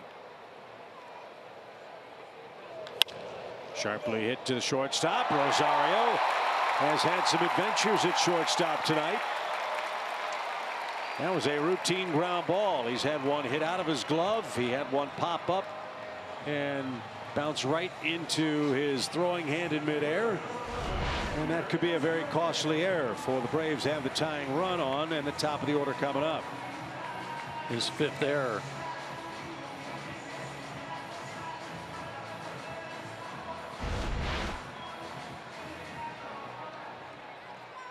That'll drive you bonkers if you're a manager, when you make the spectacular play and then fumble away the routine one. See if Ender can cash it in. He's 0 for 2. And he's going to be 0 for 3. So that is that for Atlanta. 1-0 New York. We are through 5 at SunTrust Park. Vargas has been dazzling.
With us in the pregame show, you may have seen the FS1 guys talk about which free agent they would rather have at the end of the season, Manny Machado or Bryce Harper. They're going head-to-head tonight as the Beltway Series continues on our Xfinity game break. And all 3 of them, including our own Brian Jordan, said Manny Machado. Now, I don't know if Bryce Harper heard him, but he said, yeah, whatever, yeah, this Jordan.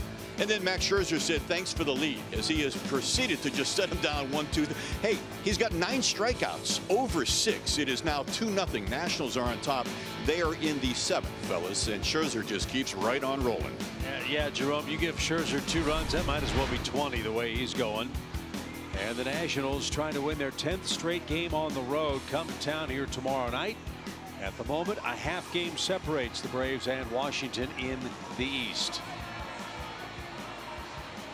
So Julio Teheran back to work. He's through 5 innings. He's given up 1 run on 3 hits. A couple of 4th inning doubles have cost him the game's lone run. And the duo that got it done in the 4th is coming up here in the 6th inning. It starts with Jay Bruce.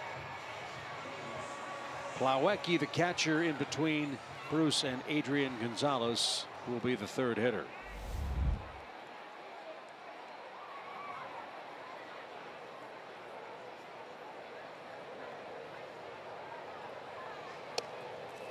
One ball, no strikes for Jay Bruce. He hasn't been able to drop that curveball in for a strike. He's tried it on a couple of occasions, especially to start an inning.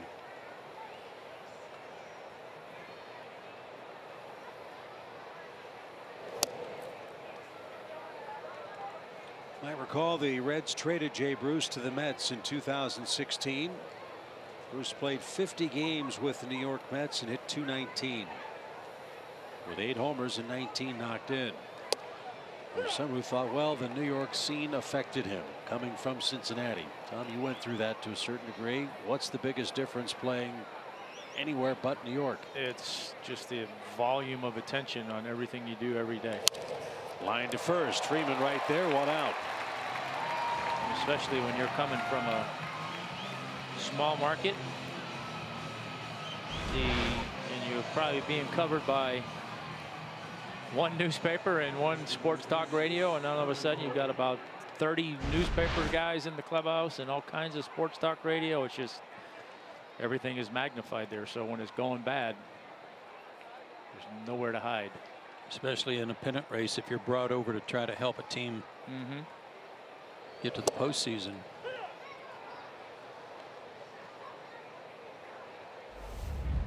But last year, Bruce recovered just fine. In 103 games, he hit 29 homers, and then they traded him to Cleveland. And with the Indians, he hit 7 more. So Bruce obviously liked the experience because they agreed to terms, and he's back on a 3-year deal. Here's Plawecki 0 for 2. Julio about to make his 80th pitch. And that missed. 1 ball, 2 strikes. What was your philosophy on 0-2 pitches? If I got you 0-2, I want to put you away. I'm not. I mean, you know, I'm not throwing that waste pitch that is nowhere close to the plate. Like you it's just got saw. a purpose. Yeah. I mean, if I don't get you out with that 0-2 pitch, it's going to be close enough that if you don't swing at it, it's definitely going to affect the next pitch I'm throwing. Whether it's to set up, you know, something back in or something back away or something along those lines. I mean, I hate that term waste pitch. I see so much of it now too. Yeah, well, it's almost like, well, okay, well, it's 0-2, I can't give up a hit. So here, I mean, that truly is a waste pitch. It has no purpose. It doesn't do anything to set up what you're going to do next. Julio comes back and strikes out Plawecki, who asks if it was a strike. It was. Third punch out for the Braves right-hander, who has set down 7 in a row himself.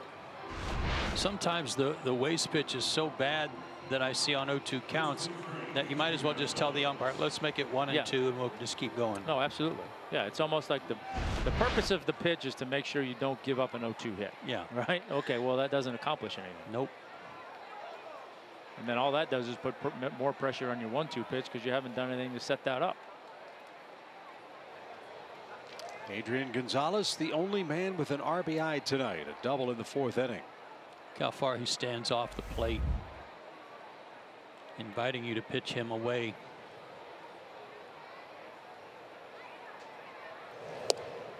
There's a good breaking ball. Even count.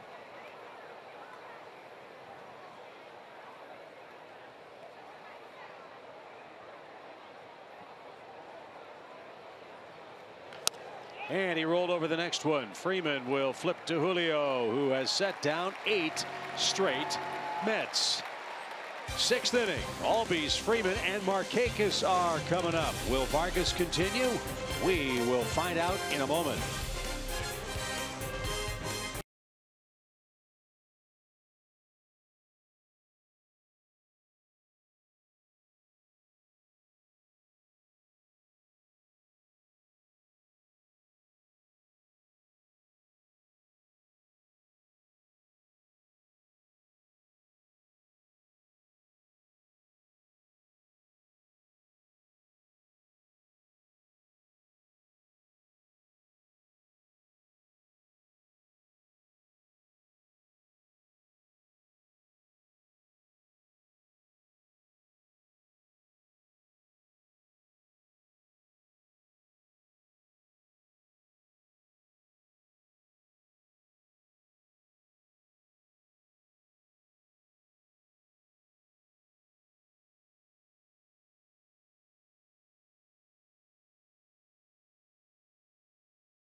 Are on the go with MLB.tv. Your subscription includes MLB at Bat Premium, allowing you to watch live baseball on your favorite supported devices. Blackout and other restrictions apply. Visit MLB.tv for all the details.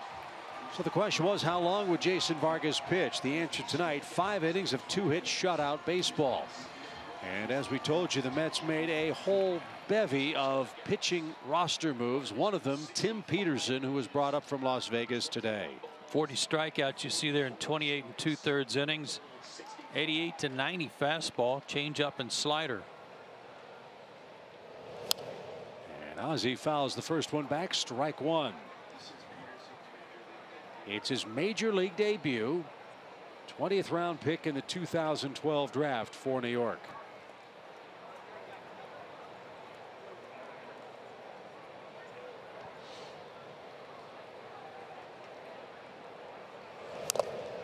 Out at the plate.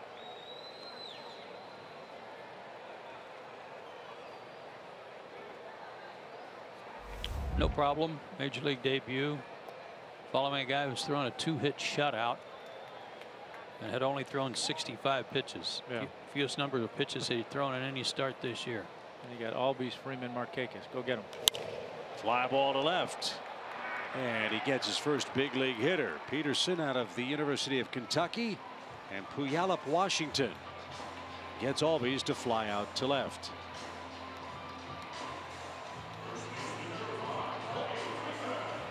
Now he's got to face Freddie Freeman. Freddie is 1 for 2 and has one of the 2 Atlanta hits.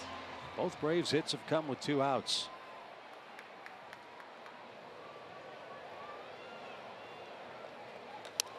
That one's hooked towards second. Cabrera spins and fires.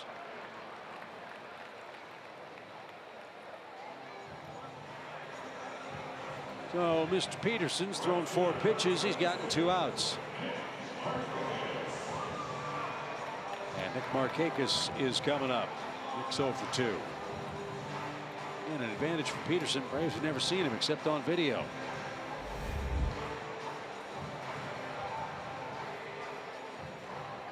I'm not sure there's an advantage for the pitcher when you're making your debut, because he's probably a nervous wreck. So not sure he's real comfortable with what he's doing, although it's been pretty good so far. Say, doesn't look too nervous to me. 5 pitches, 5 strikes.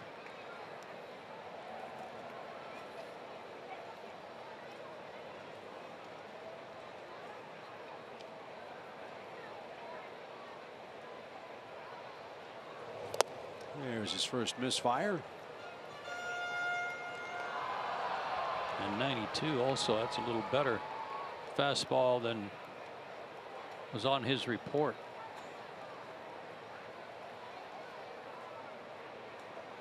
One ball, 1 strike. Lifted softly toward left. Peterson's going to have a scoreless major league debut with a 3-up, 3-down 6th inning in Atlanta.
Jason Vargas squared off. Right now, Vargas, who's begun his season in miserable fashion, has the lead. Kind of shocking because of his previous starts, and especially one against the Braves. It was quite ugly, but he's been in the big leagues a long time. He's 35 years old, and he pitched 5 outstanding innings. Well, it's like we talked about, right? It's why they play the game. Yeah. Right about now, maybe you're wishing you did see Syndergaard. Couldn't have been any worse. No. So Tehran to work in the 7th. Luis Guillorme will get things started. Guillorme is 0 for 1 with a walk.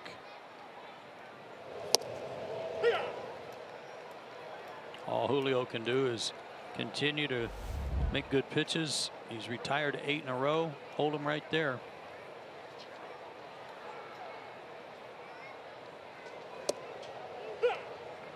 Yeah, hold him right there because we're getting close to hitting time.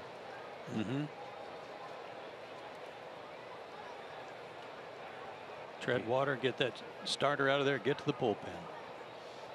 Peterson is on deck. He's the 2nd place hitter due this inning.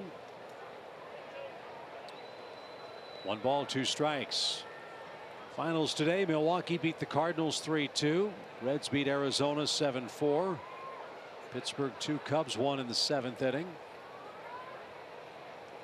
And Colorado 3-1 over the Giants. Fly ball left center. Ender on the run. Sprinting, slowing, near the track. Got there. Pretty play, 1 out. Tell you what, Julio Tehran on a night where he doesn't have his pinpoint command is pitching one heck of a game. He's got 6 1/3 under his belt, and he's allowed 1 run. And he set down 9 straight. Yeah, a couple balls right down the line that were a little bit unlucky, and done a good job otherwise of when they have hit the ball hard, they've hit it to the, he's kept it in the big part of the ballpark.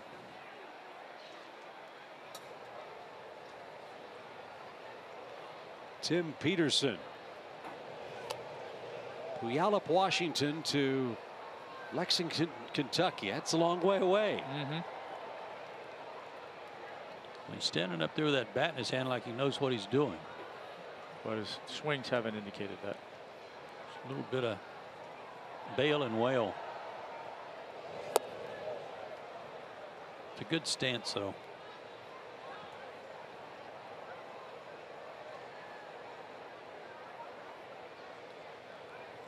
The 2-1 pitch. Hard hit ball to short. Dansby's got it. And an all SEC play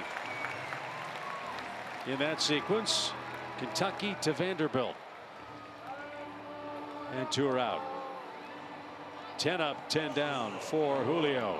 He's our SunTrust confidence play. This is his season total against New York. Oh, don't throw that ball out, Julio. No. Please. Great numbers against them. He just needs a couple runs to work with tonight. That ball had a good scuff on it, I'm sure. Oh. Would someone for the Mets have asked him to throw that away? No. No? Here's Rosario. Fans ask us that all the time. Ball gets scuffed when it skips up in front of home plate and it's immediately tossed out of the game. Guy hits a 1-hop rocket to the second baseman. Gets off the same dirt. Gets thrown around the infield and gets to stay in play. Why is that? But most of the time nowadays, though, they throw that ball out too. I mean, it seems to me that most of the time balls put in play, the umpire is usually halfway out there to the mound, you know, at least see it and look at it. Yeah, that was an opportunity to hang on to one.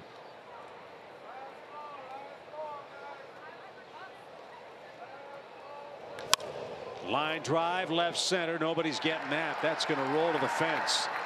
Rosario can fly. He's around second. Big turn. Here he comes. Throw to third is off target. It's a sliding triple for Rosario, who continues his excellent series in Atlanta. That's his 6th hit.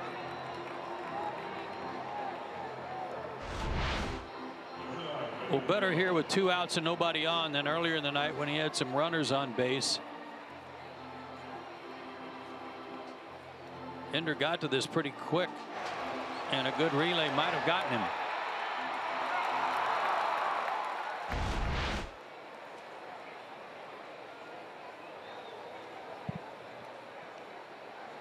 The Braves bullpen will begin to work. Julio at 97 pitches. Brandon Nimmo, the batter, who's walked, grounded out, and popped out. And he just took one on the inside corner for a strike.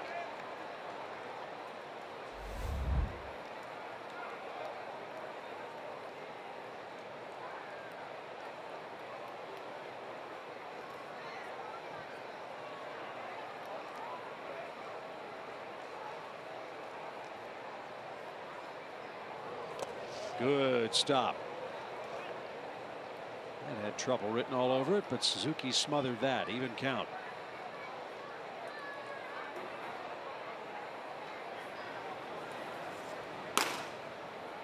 Peter Moylan, first man to warm up.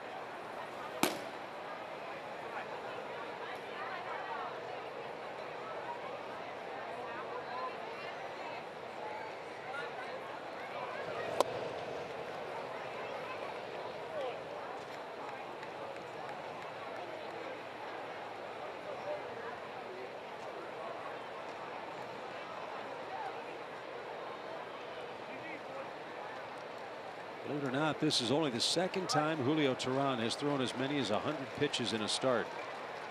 109 was his high, and that was last time out against the Red Sox.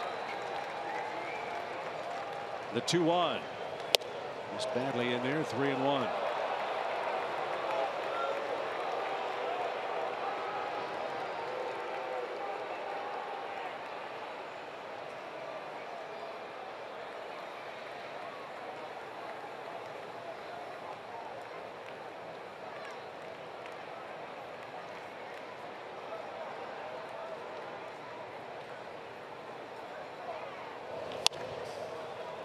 Swung at ball 4. That's been the pitch that he'd just lean in and take a plunking.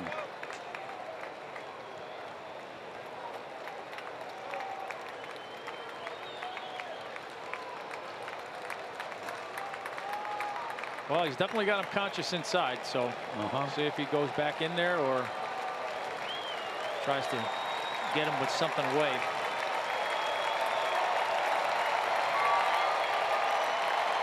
Stay in there.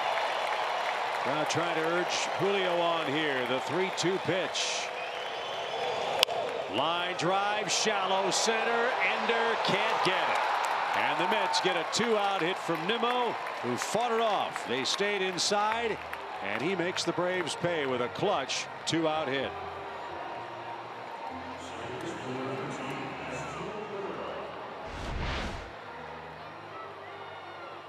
That was not at all where he wanted that.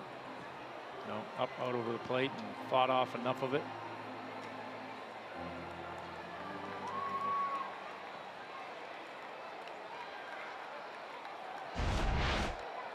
So it's 2-0 New York, and Cabrera the batter. He's 0 for 3.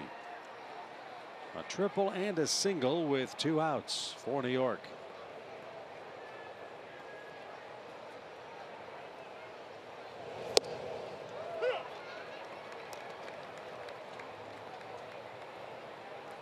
These are the first 2 runs Julio's given up to the Mets this year.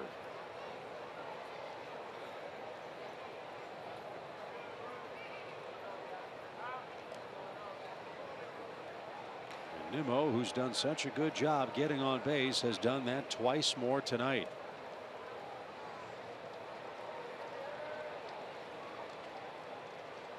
He's been on base 8 times in the series.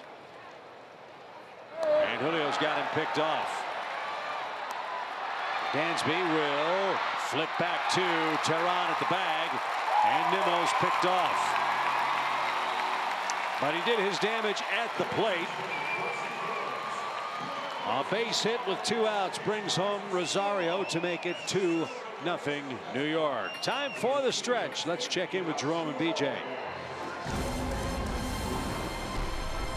Thank you, Chip. Welcome to the stretch here in last night's heroics. Again, the 45th time since Brian Snitker was named manager in May a couple years ago that this team won in its last at bat. Unbelievable the magic they have. And this year in 2018, Brian, seems to be a little bit more exciting, and it began on opening day when Nick Markakis provided the heroics. It started then, it just never seems to start. Here he is against Philadelphia, and you see 100 runs in the 7th inning or later. What is it about this team that makes it so magical? You know what? They never give up. And once it starts happening once, twice, 3 times, guys get used to it, and they love being in those positions late in the game. You know, they've been resilient all year long, and, you know, give it up to Brian Snicker. These guys continue to play. They're never out of a ball game, and that's what you want. That's signs of a championship team, and we are witnessing, you know, going from not so good baseball to really good baseball really quickly. No one expected us to be above the curve right now with the young players that we have. Well, they're calling Monday's heroics by Culberson Monday in the walk-off factory. And then, of course, last night, Camargo adding to it. Ender with that bunt earlier, which was amazing. That brought everybody just, I mean, it got them out of their seats. And this team, you know, they say hitting is contagious, but so is winning and coming through in the clutch, isn't it? It's about doing the little things and getting in position to do that, the bunts. And, you know, when it came back from 6 runs down, what did they do? Single at a time. They kept moving runners along. The little things. ABC baseball always pays off, and that's what the Braves have done a lot this year. Perhaps the most amazing team statistic, 14 of the 17 position players with a game-winning RBI. Right. Chip, Joe, and Tom, that is something special. Indeed it is, and this is that special time of game that you all were talking about. 7th, 8th, and 9th coming up for the Braves. Anibal Sanchez, Chuck Hernandez, and Julio Teheran talking about his performance. 7 innings, 5 hits, 2 runs. We'll see if Julio sticks around and pitches the 8th. I would assume the bullpen will be in play. There's action out there as Kurt Suzuki stands in the batter's box. Well, he's pitched well enough to win a ball game. Maybe the Braves can rally right here and make a winner out of him still. So Peterson with the 2nd inning of work delivers a strike to our Zaxby's indescribably good player Kurt Suzuki against the Mets. And like some of his teammates, some great damage against New York. 3 homers, 8 RBIs in 7 games.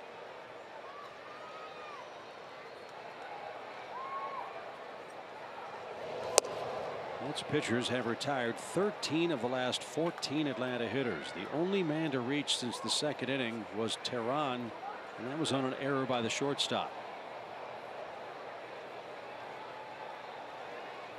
Vargas went 5 innings of 2-hit shutout ball on 3 days rest. The 1-1 pitch popped up. Nimmo in center. And Peterson set down 4 straight. There have been a lot of fly ball outs tonight, too.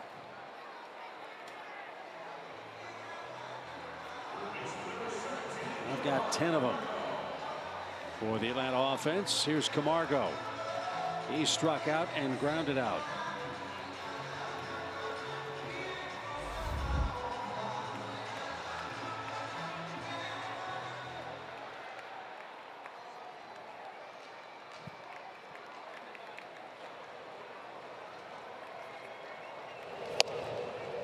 Right there, a strike.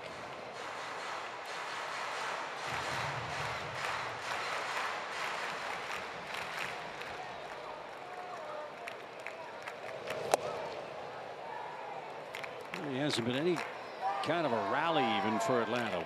Base runners that they've had have all come with 2 outs tonight. He's gotten 1 man to second base. And that was Culberson who doubled.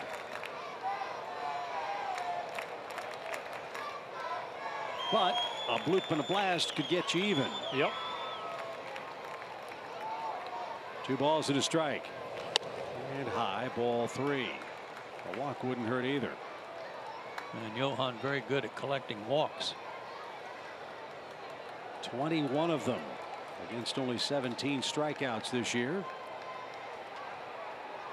And the 3-1 pitch. Swing and a shot down the right field line. It's a repeat performance for Camargo.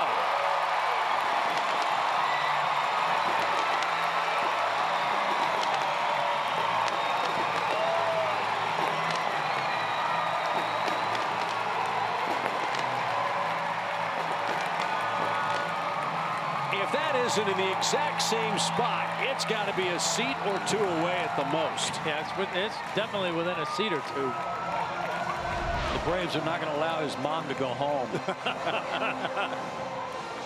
Down and in, and raked into the second or third row. That might have been hit harder. Yeah. You know? Yeah, good point. Farther anyway. So the Braves score a 7th inning run. They're down a run now. Here's Culberson. First run given up by Peterson in the big leagues. A home run to Johan Camargo.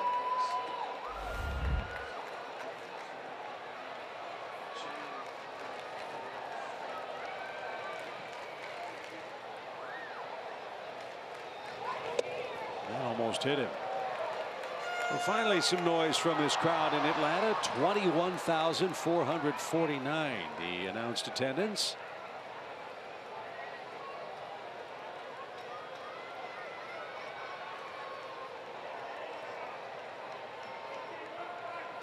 A run on 3 hits for Atlanta. Dansby Swanson on deck. First 2-0 pitch to Charlie. Grounded towards short. Rosario scoops that one up and throws on the run.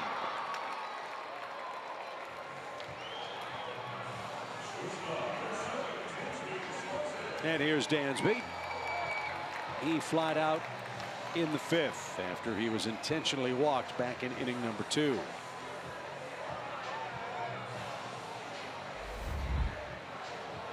New York will have their 2, 3, 4 hitters coming up.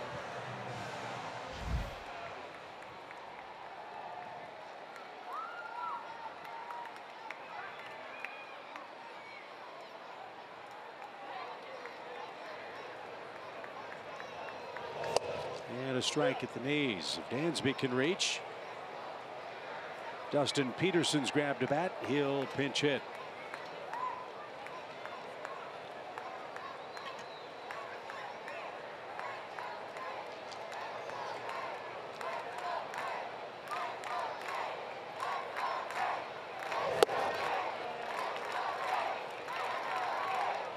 One ball, one strike.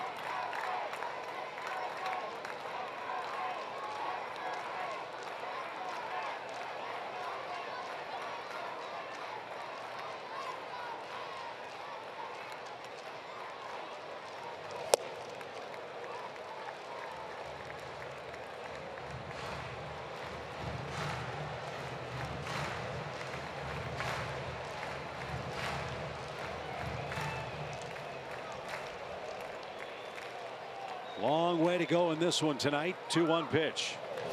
He is yanked foul past third. 2-2. Difference between game 3 and game 4. Number 1, the Mets have bullpen reinforcements. And after a day of rest, at some point you might have to face Gesellman, Familia, maybe even Robles if Peterson has further trouble. Yeah, Gesellman was even warming up last night, but not for long. 2-2 pitch. He is low, ball 3. This will be an interesting pitch choice here by Plawecki for this kid. Had a good slider. They're going changeup. And Dansby fought it off.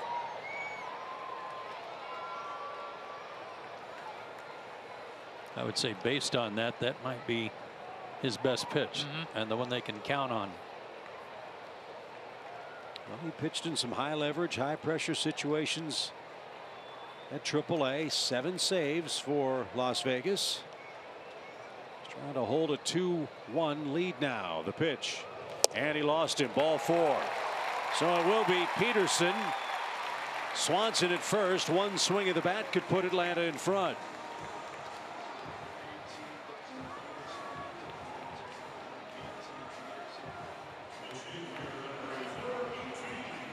And that's Dave Island, the Mets pitching coach. Well, one thing's for sure, Peterson's at bat tonight will come a lot earlier than it did the other night. His first big league at bat was like at 1:30 in the morning. He was the final out.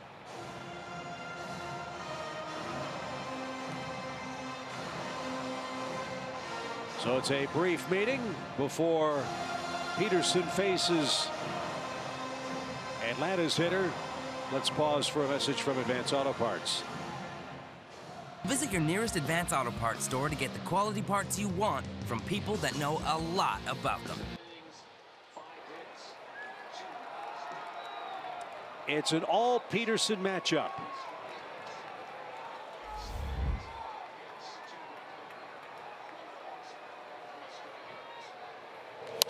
And he wails away at the first one and skies it out of play foul.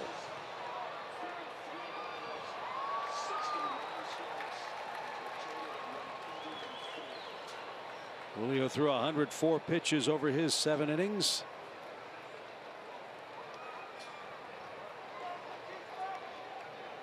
And now Dustin awaits an 0-1. Good cut. And fouled back.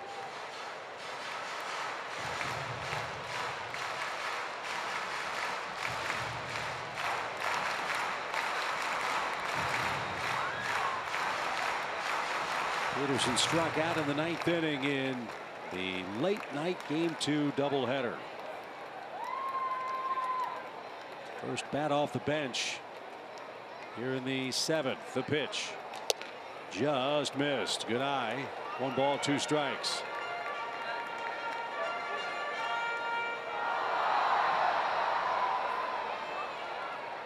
See if he comes back with that changeup here. Took a shot, fastball away.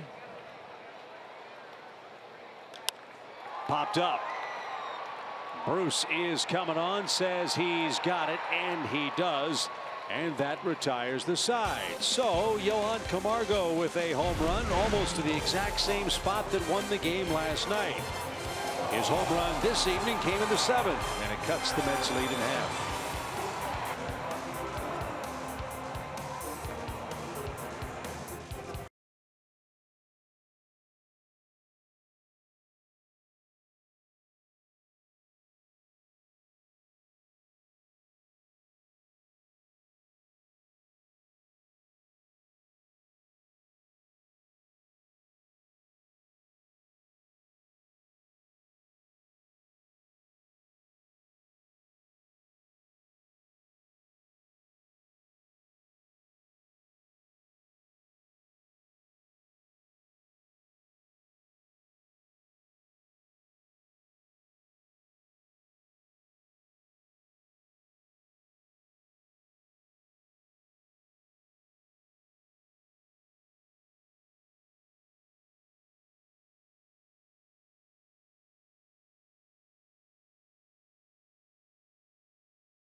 Ready to serve all military families.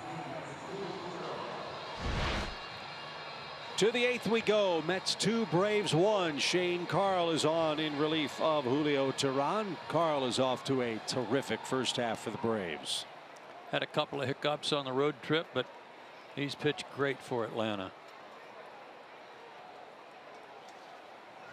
He's allowed runs in 3 straight outings. Let's see if he can end that blemish here tonight. Don't want to give the Mets any add-on runs in what's now a 1-run game. Not with the top of the order coming up for the Braves next.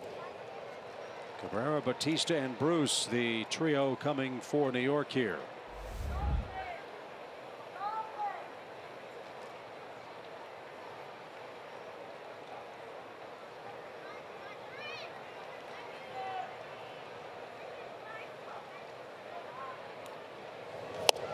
There's a strike.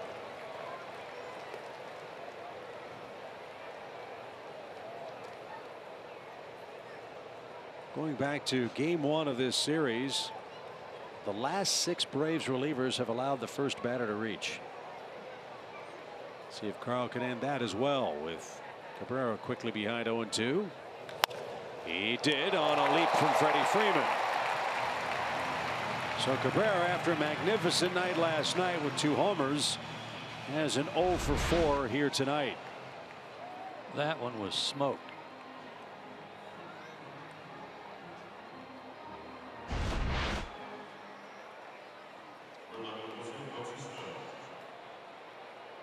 Here's Bautista. He's walked and flied out twice.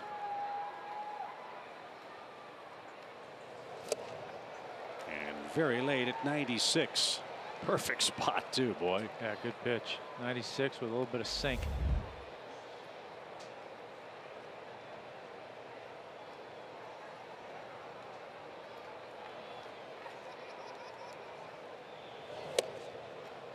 That's up and away for an even count.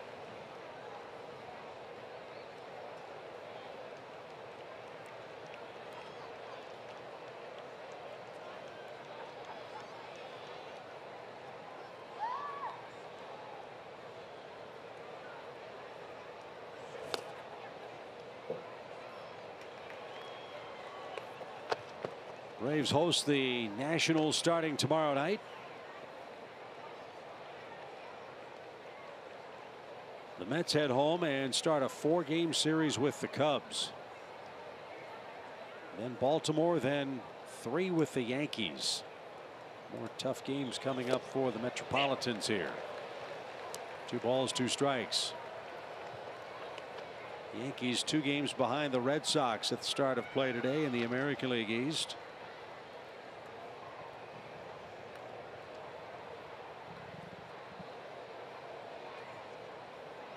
As Carl has a 2-2 count.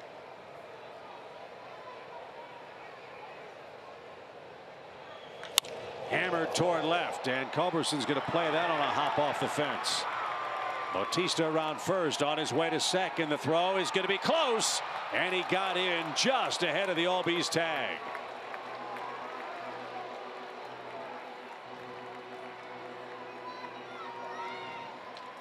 Fourth double for Bautista this year.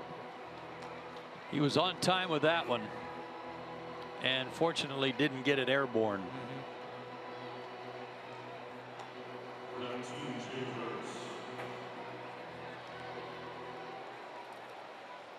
So we got to find a way to cut down that run. Bruce will be intentionally walked. Plawecki will be the hitter, first and second with 1 out.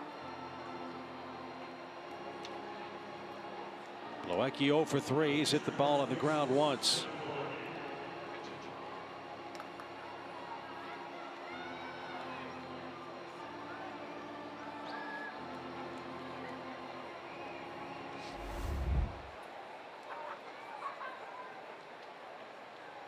More action in the Braves bullpen.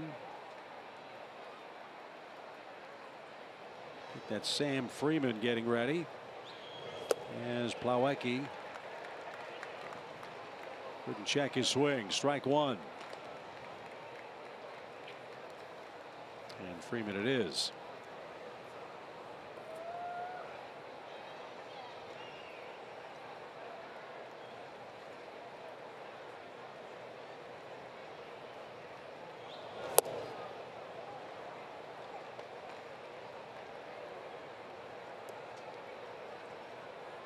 You mentioned that Plawecki got some hits in the second game of the doubleheader. They were both infield hits, so maybe you can get him to hit it on the infield again, right at somebody.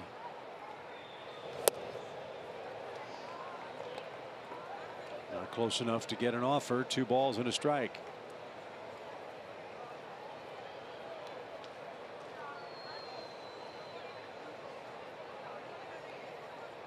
Plawecki has hit into a double play. He's only playing in his 9th game, however. There's a strike. 2-2. Boy, must have been guessing something else there. I'm glad he guessed wrong. Wow.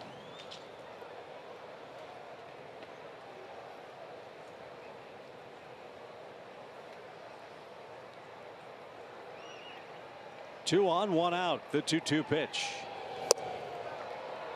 an offer.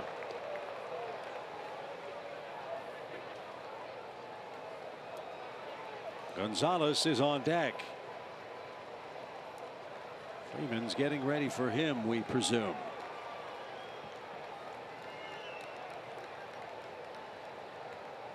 Bautista, the lead runner. Bruce at first, the trailer. Now the payoff pitch. He lost Plawecki, so the intentional walk didn't work. Now an unintentional walk loads the bases, and now Atlanta's in a mess. Carl gets a line out, a double, 2 walks, and he'll be taken down for Freeman as the Braves go lefty-lefty with Adrian Gonzalez, and the base is loaded.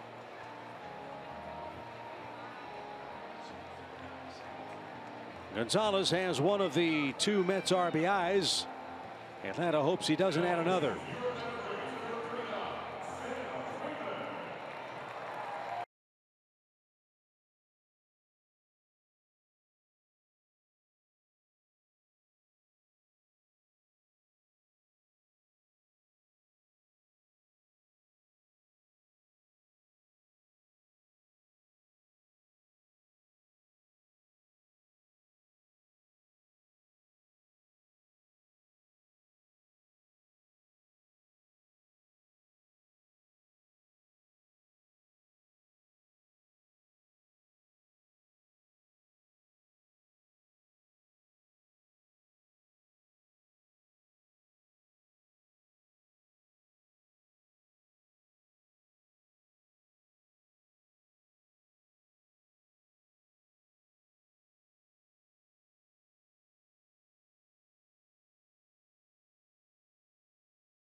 Xfinity delivers the fastest internet with the best in-home Wi-Fi experience. And by Delta Airlines. Back at SunTrust Park, game on the bases for the Mets. They've got him loaded with 1 out. Adrian Gonzalez will be the hitter, and he'll face Sam Freeman. And Brian Sitker brought him in for one very good reason. Left-hand hitters are just 2 for 29 against Sam this year. And the other important stat for Freeman, especially in this spot, fellas, 20 inherited runners, only 4 of them have scored. That's a big one. He worked in game 1 of the doubleheader Monday, 1 inning, and struck out the side.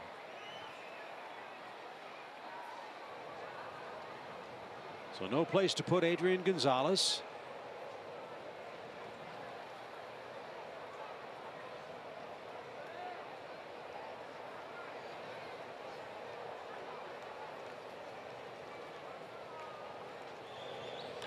And the first pitch hammered to right. Markakis has to play it on a hop. So Adrian Gonzalez jumps all over the first pitch. And that brings home Bautista to make it a 3-1 game. That is a professional hitter. Indeed. Yeah, professional ambush. Well, he got a breaking ball up, letter high too. That helped.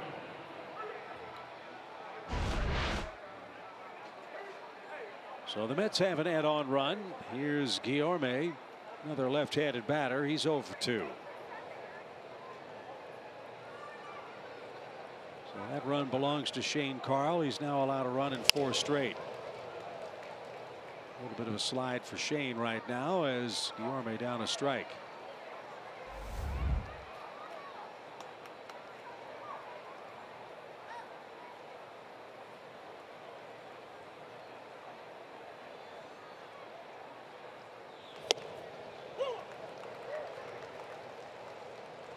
Oh, and 2.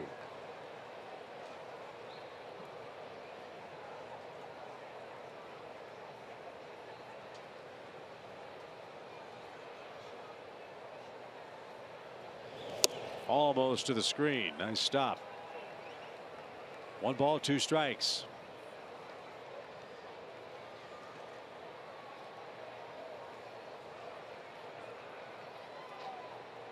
A double, 2 walks, and a single have added to the New York lead. And out of play foul. Told you this guy's a tough man to strike out. He's going to put it in play somewhere.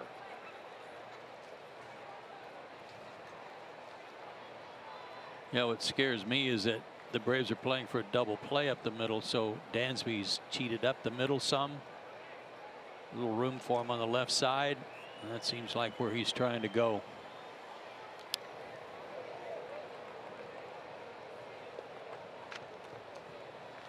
Washington has defeated Baltimore. That's a final 2-0. So for the moment, the Nationals have a 32-22 record, the same mark Atlanta has. They've won 6 in a row, and that's the mark they'll bring to SunTrust tomorrow night. Ground ball slowly hit.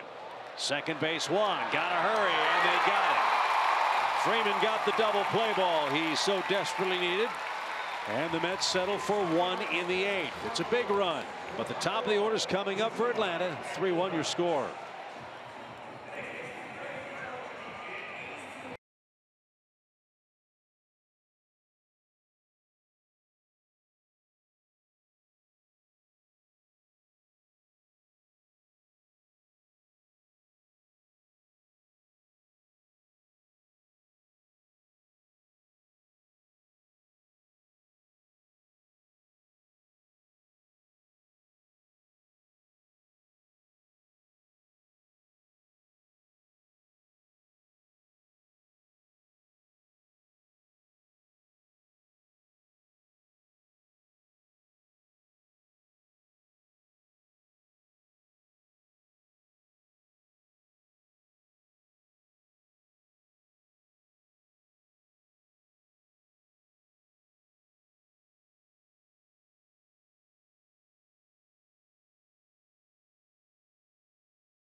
Dealer, the Georgia Lottery, and by the All-South Highway Safety Team. The All-South Highway Safety Team reminds you to play it safe by always wearing your seatbelt. To the bottom of the 8th we go. It's a 3-1 score as you're looking live from right field here at SunTrust Park. It's Juris Familio on to pitch the 8th inning. We've seen him pitch 2 inning save opportunities. Perhaps this will be another one for New York. He pitched the nightcap of the doubleheader, 2 innings with 3 strikeouts. And he got the 1 through 6 hitters on the lineup card in order with 3 strikeouts. Yeah, 6 up, 6 down.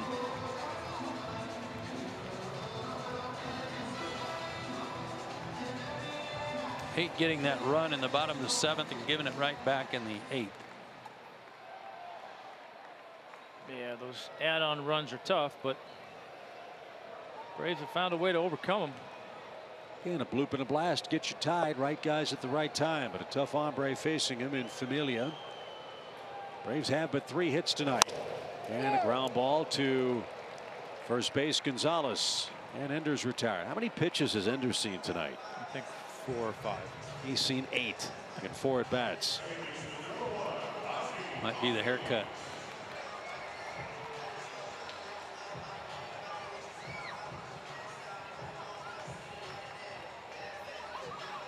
Here's Ozzie. He's 0 for 3. He's played pepper with Bautista twice in left.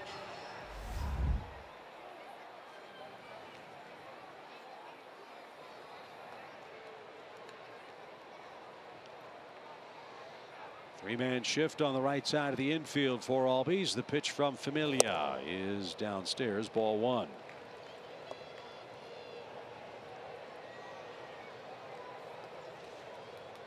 Mets didn't seem to be doing too much shifting in the first few games of this series. Tonight they are.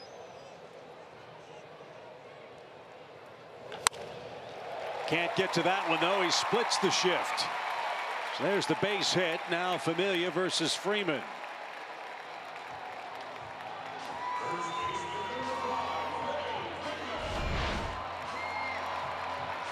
Fastball down and in. These Braves hitters like it there, especially the lefties. So let's see what Freddie has done with Familia in his career. Encouraging numbers. He's 5 for 16 with 2 homers. Freddie 1 for 3 tonight.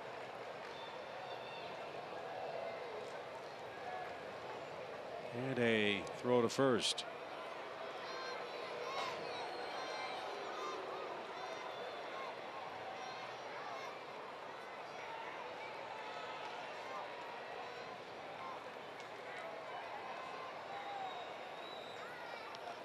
Familia's given up 1 home run this year. Number 2 here would be just fine.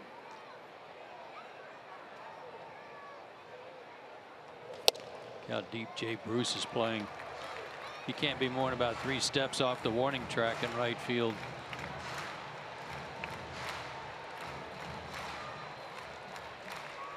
Hopefully the folks in the Coors Light below the chop are trying to distract him with a casual conversation here.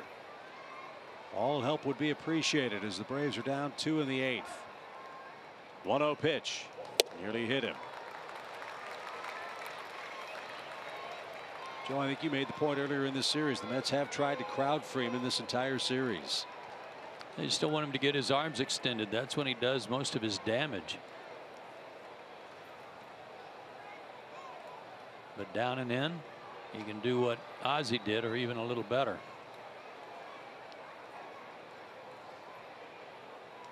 Two balls, no strikes.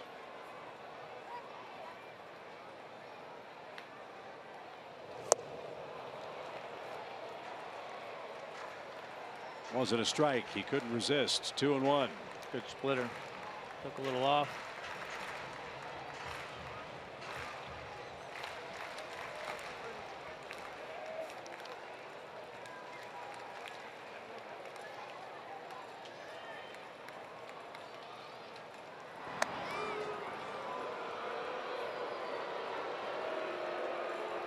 Familia paying very close attention to Albies.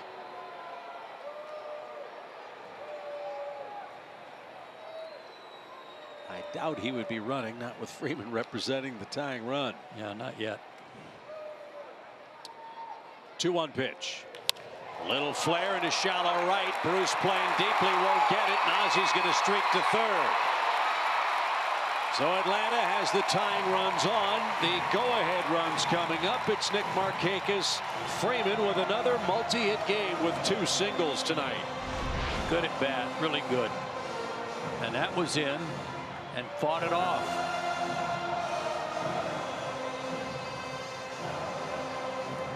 That was so close to getting barreled up too. One of the things you do as a base runner, just a fundamental, you just, when you get on base, you check the outfielders, see where they're playing. Are they playing deep? That way when the ball's hit, you don't have to look and double check. Ozzie knew that Bruce was deep, made it easy for him to get to third. Nick Markakis 0 for 3. He's 3 for 10 against Familia. One of those hits a double. First and third, 1 out. And Plawecki had that pop out of the catcher's mitt. Ball 1.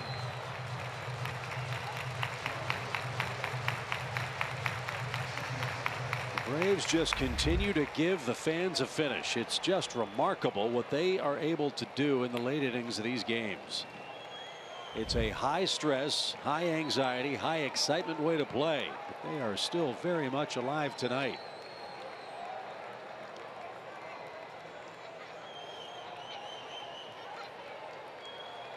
The 1-0 up the middle.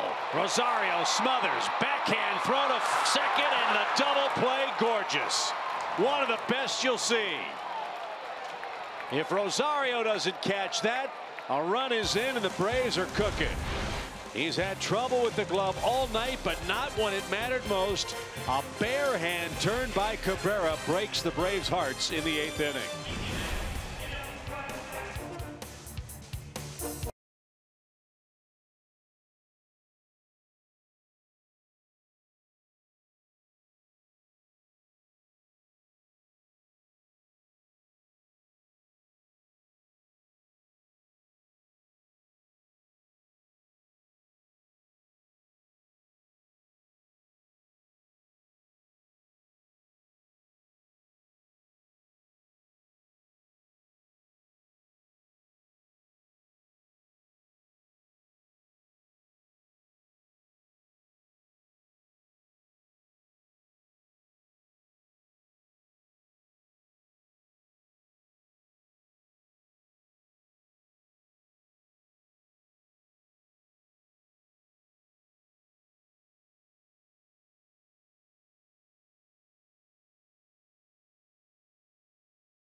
And by Toyo Tires. Imagine loving your tires.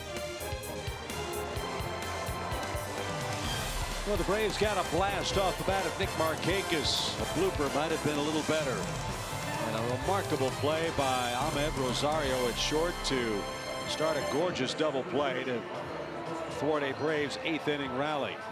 So Miguel Sokolovic is on for the Braves, just called up after Matt Whistler was sent back to Gwinnett after his 4-inning stint last night. Sokolovic will face the 8, 9, and 1 hitters for the Mets.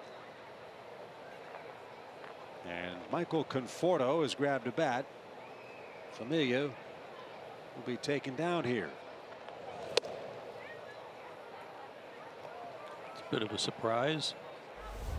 Well, he did get through 1 through 4 on the Braves lineup card. We'll see how this works out for the Mets. That's the old saying, sometimes the game is on the line in the 8th, not the 9th. Good point. We'll see if it works out. Sokolovic has pitched real well since the Braves sent him back in late April. He's not allowed a run at AAA since.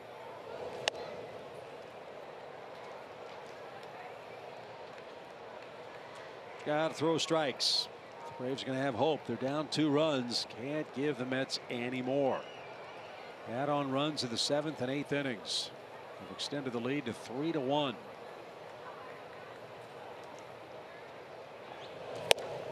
And that one a high strike. 3-1 the count.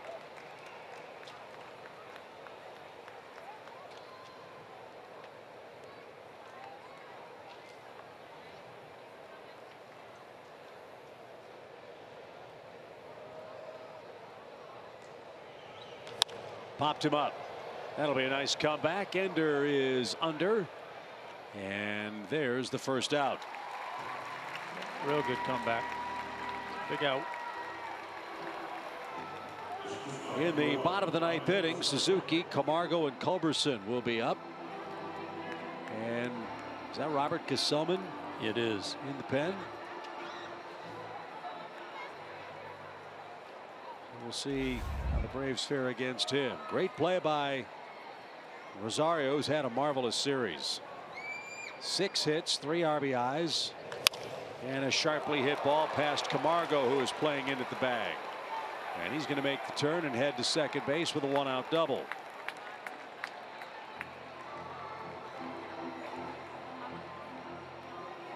What a series he's having.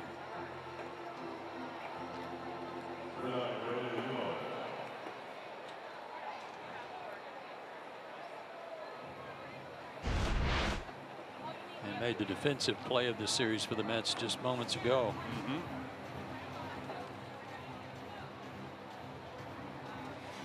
So he's at second, a big insurance run potentially as Nimmo stands in. He's walked. Grounded out, popped out, and then that base hit off Julio Teheran. Pitch that was, I guess, had too much of the plate, and he fought it off for a big second New York run.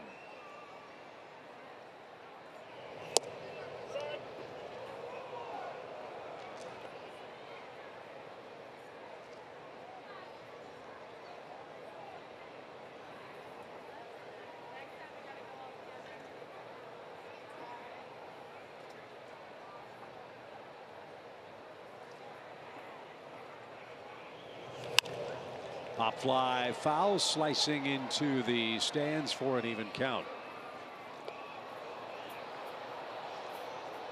Pittsburgh beat the Cubs today 2-1. Giants and Rockies tied 4-4. That game's at Coors Field. Marlins visit San Diego tonight. That game starts at 10:10 Eastern time, just about 5 minutes.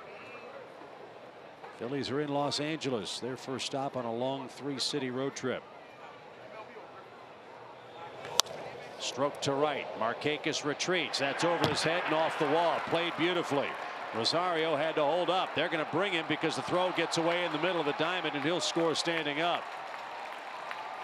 The throw came into second base, and Glenn Sherlock never stopped waving Rosario around third. Nimmo peppers the wall in right. His second big RBI in the last 2 turns to the plate, and it's 4-1.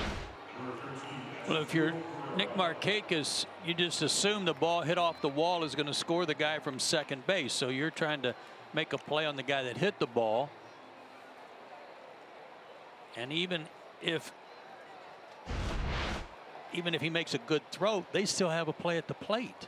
Amazingly, I don't know what Rosario did, if he went back halfway to tag up or not. I think he thought initially Nick was going to catch it. Yeah, so he held up for a moment.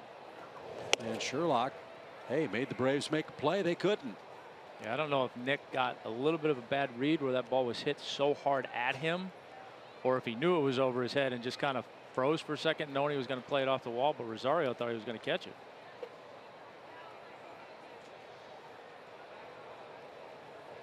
This one's slipping away from the Braves over the last 3 innings. Single runs for New York have made it a 4-1 lead.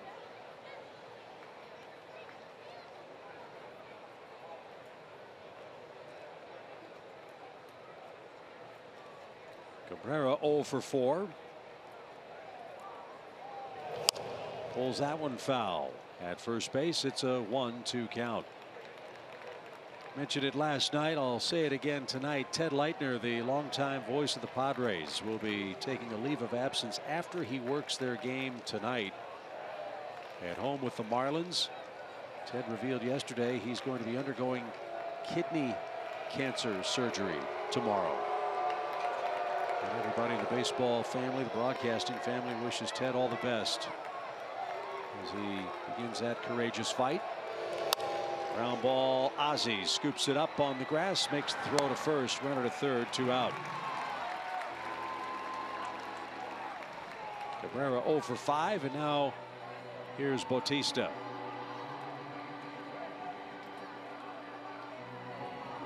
In that game, Miami will send Jose Urena to the mound. Marlins have lost 13 straight games that he has started, dating back to last year. Marlins do have J.T. Riddle back. He hit an inside the park homer last night at Petco. Swing and a miss by Bautista.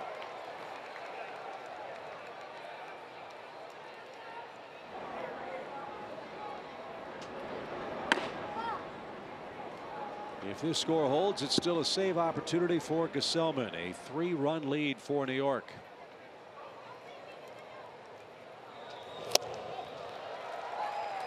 And 0-2.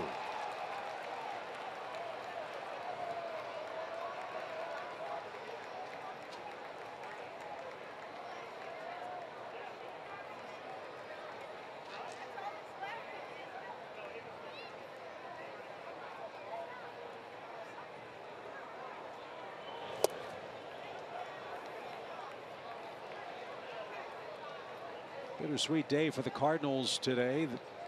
Part of the bitter was losing to Milwaukee. They got Alex Reyes back. He's coming back from Tommy John surgery. He only pitched 4 innings and had to leave with some discomfort. Uh-oh. Don't know what that was about. Hopefully nothing serious. He's a terrific pitching prospect. That's way outside.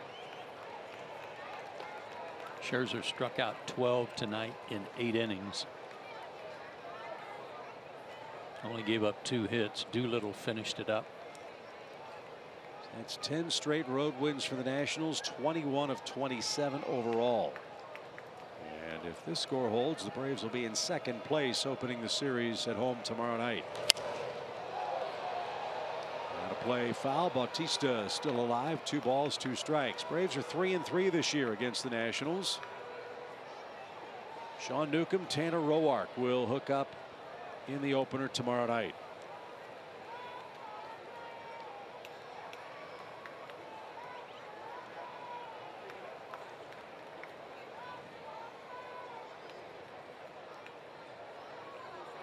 Sokolovich ready, and his 2-2 to Bautista is high, full count.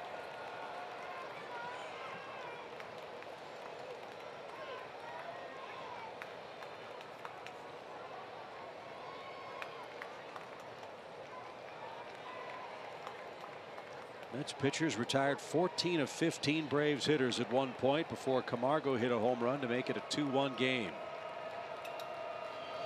And Bautista is down on strikes, and that retires the side. An add-on run thanks to a Nimmo double again, this time in the 9th inning. Last call for Atlanta. They need 3 to tie it.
Johan Camargo, and of course Charlie Culberson.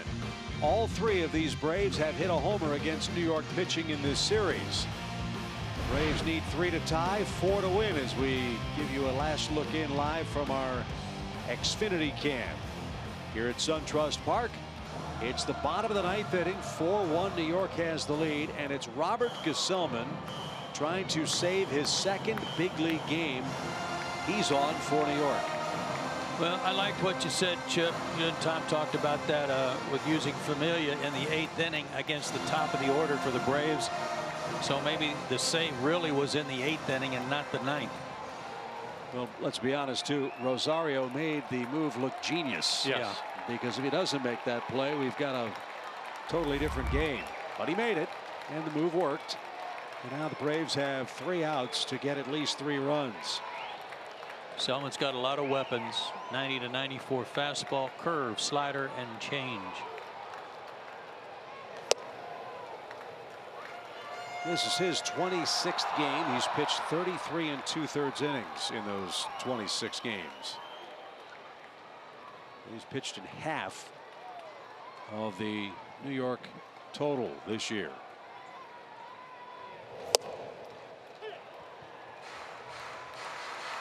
1 ball, 1 strike. Selman started 22 games last year. He won 8, but had a high ERA.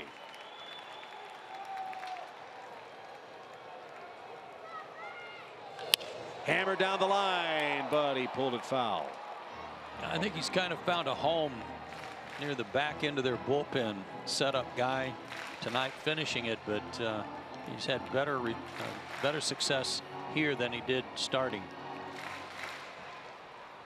He can chew some gum, can't he? 1 ball, 2 strikes. For Suzuki, the pitch. Line to third. Easy play for Guillorme. And Gesellman has the first out. 1 away. And Camargo, the only man to touch the plate for Atlanta tonight. Crowd got roaring in the 7th inning. Mets led 2-0. Camargo with a 1-out solo home run. Maybe 1 row away from where he walked off for the Braves last night.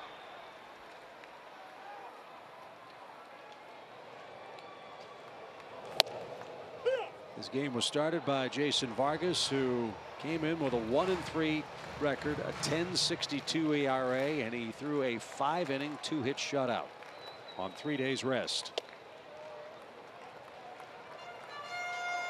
5 hits by the Braves tonight, the fewest they've had in the series in any game against the Mets. They had 8 in game 1. Charlie Culberson's walk-off homer the last hit.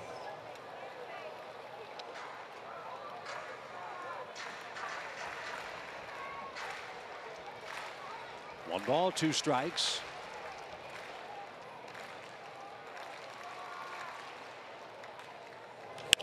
And lifted toward left. Long run, Bautista slowing near the line, and the Braves are down to their last out.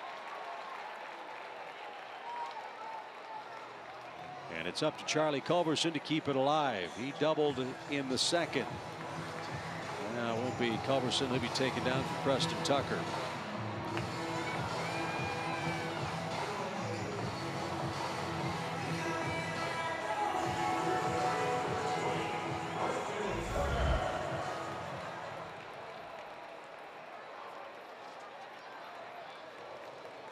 Preston's done a nice job off the bench. And he's down a strike.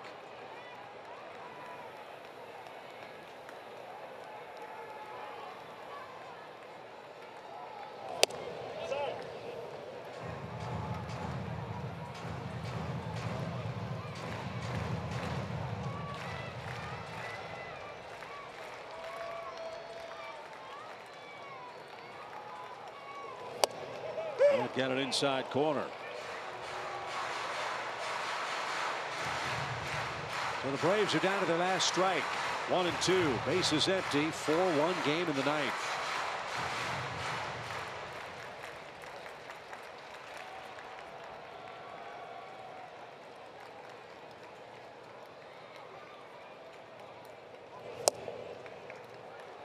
And he's trying to keep the ball in on Tucker for the same reason the Mets did that to Freddie Freeman.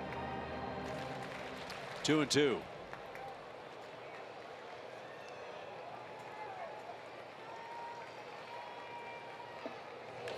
Sharply hit to second. Cabrera to a knee.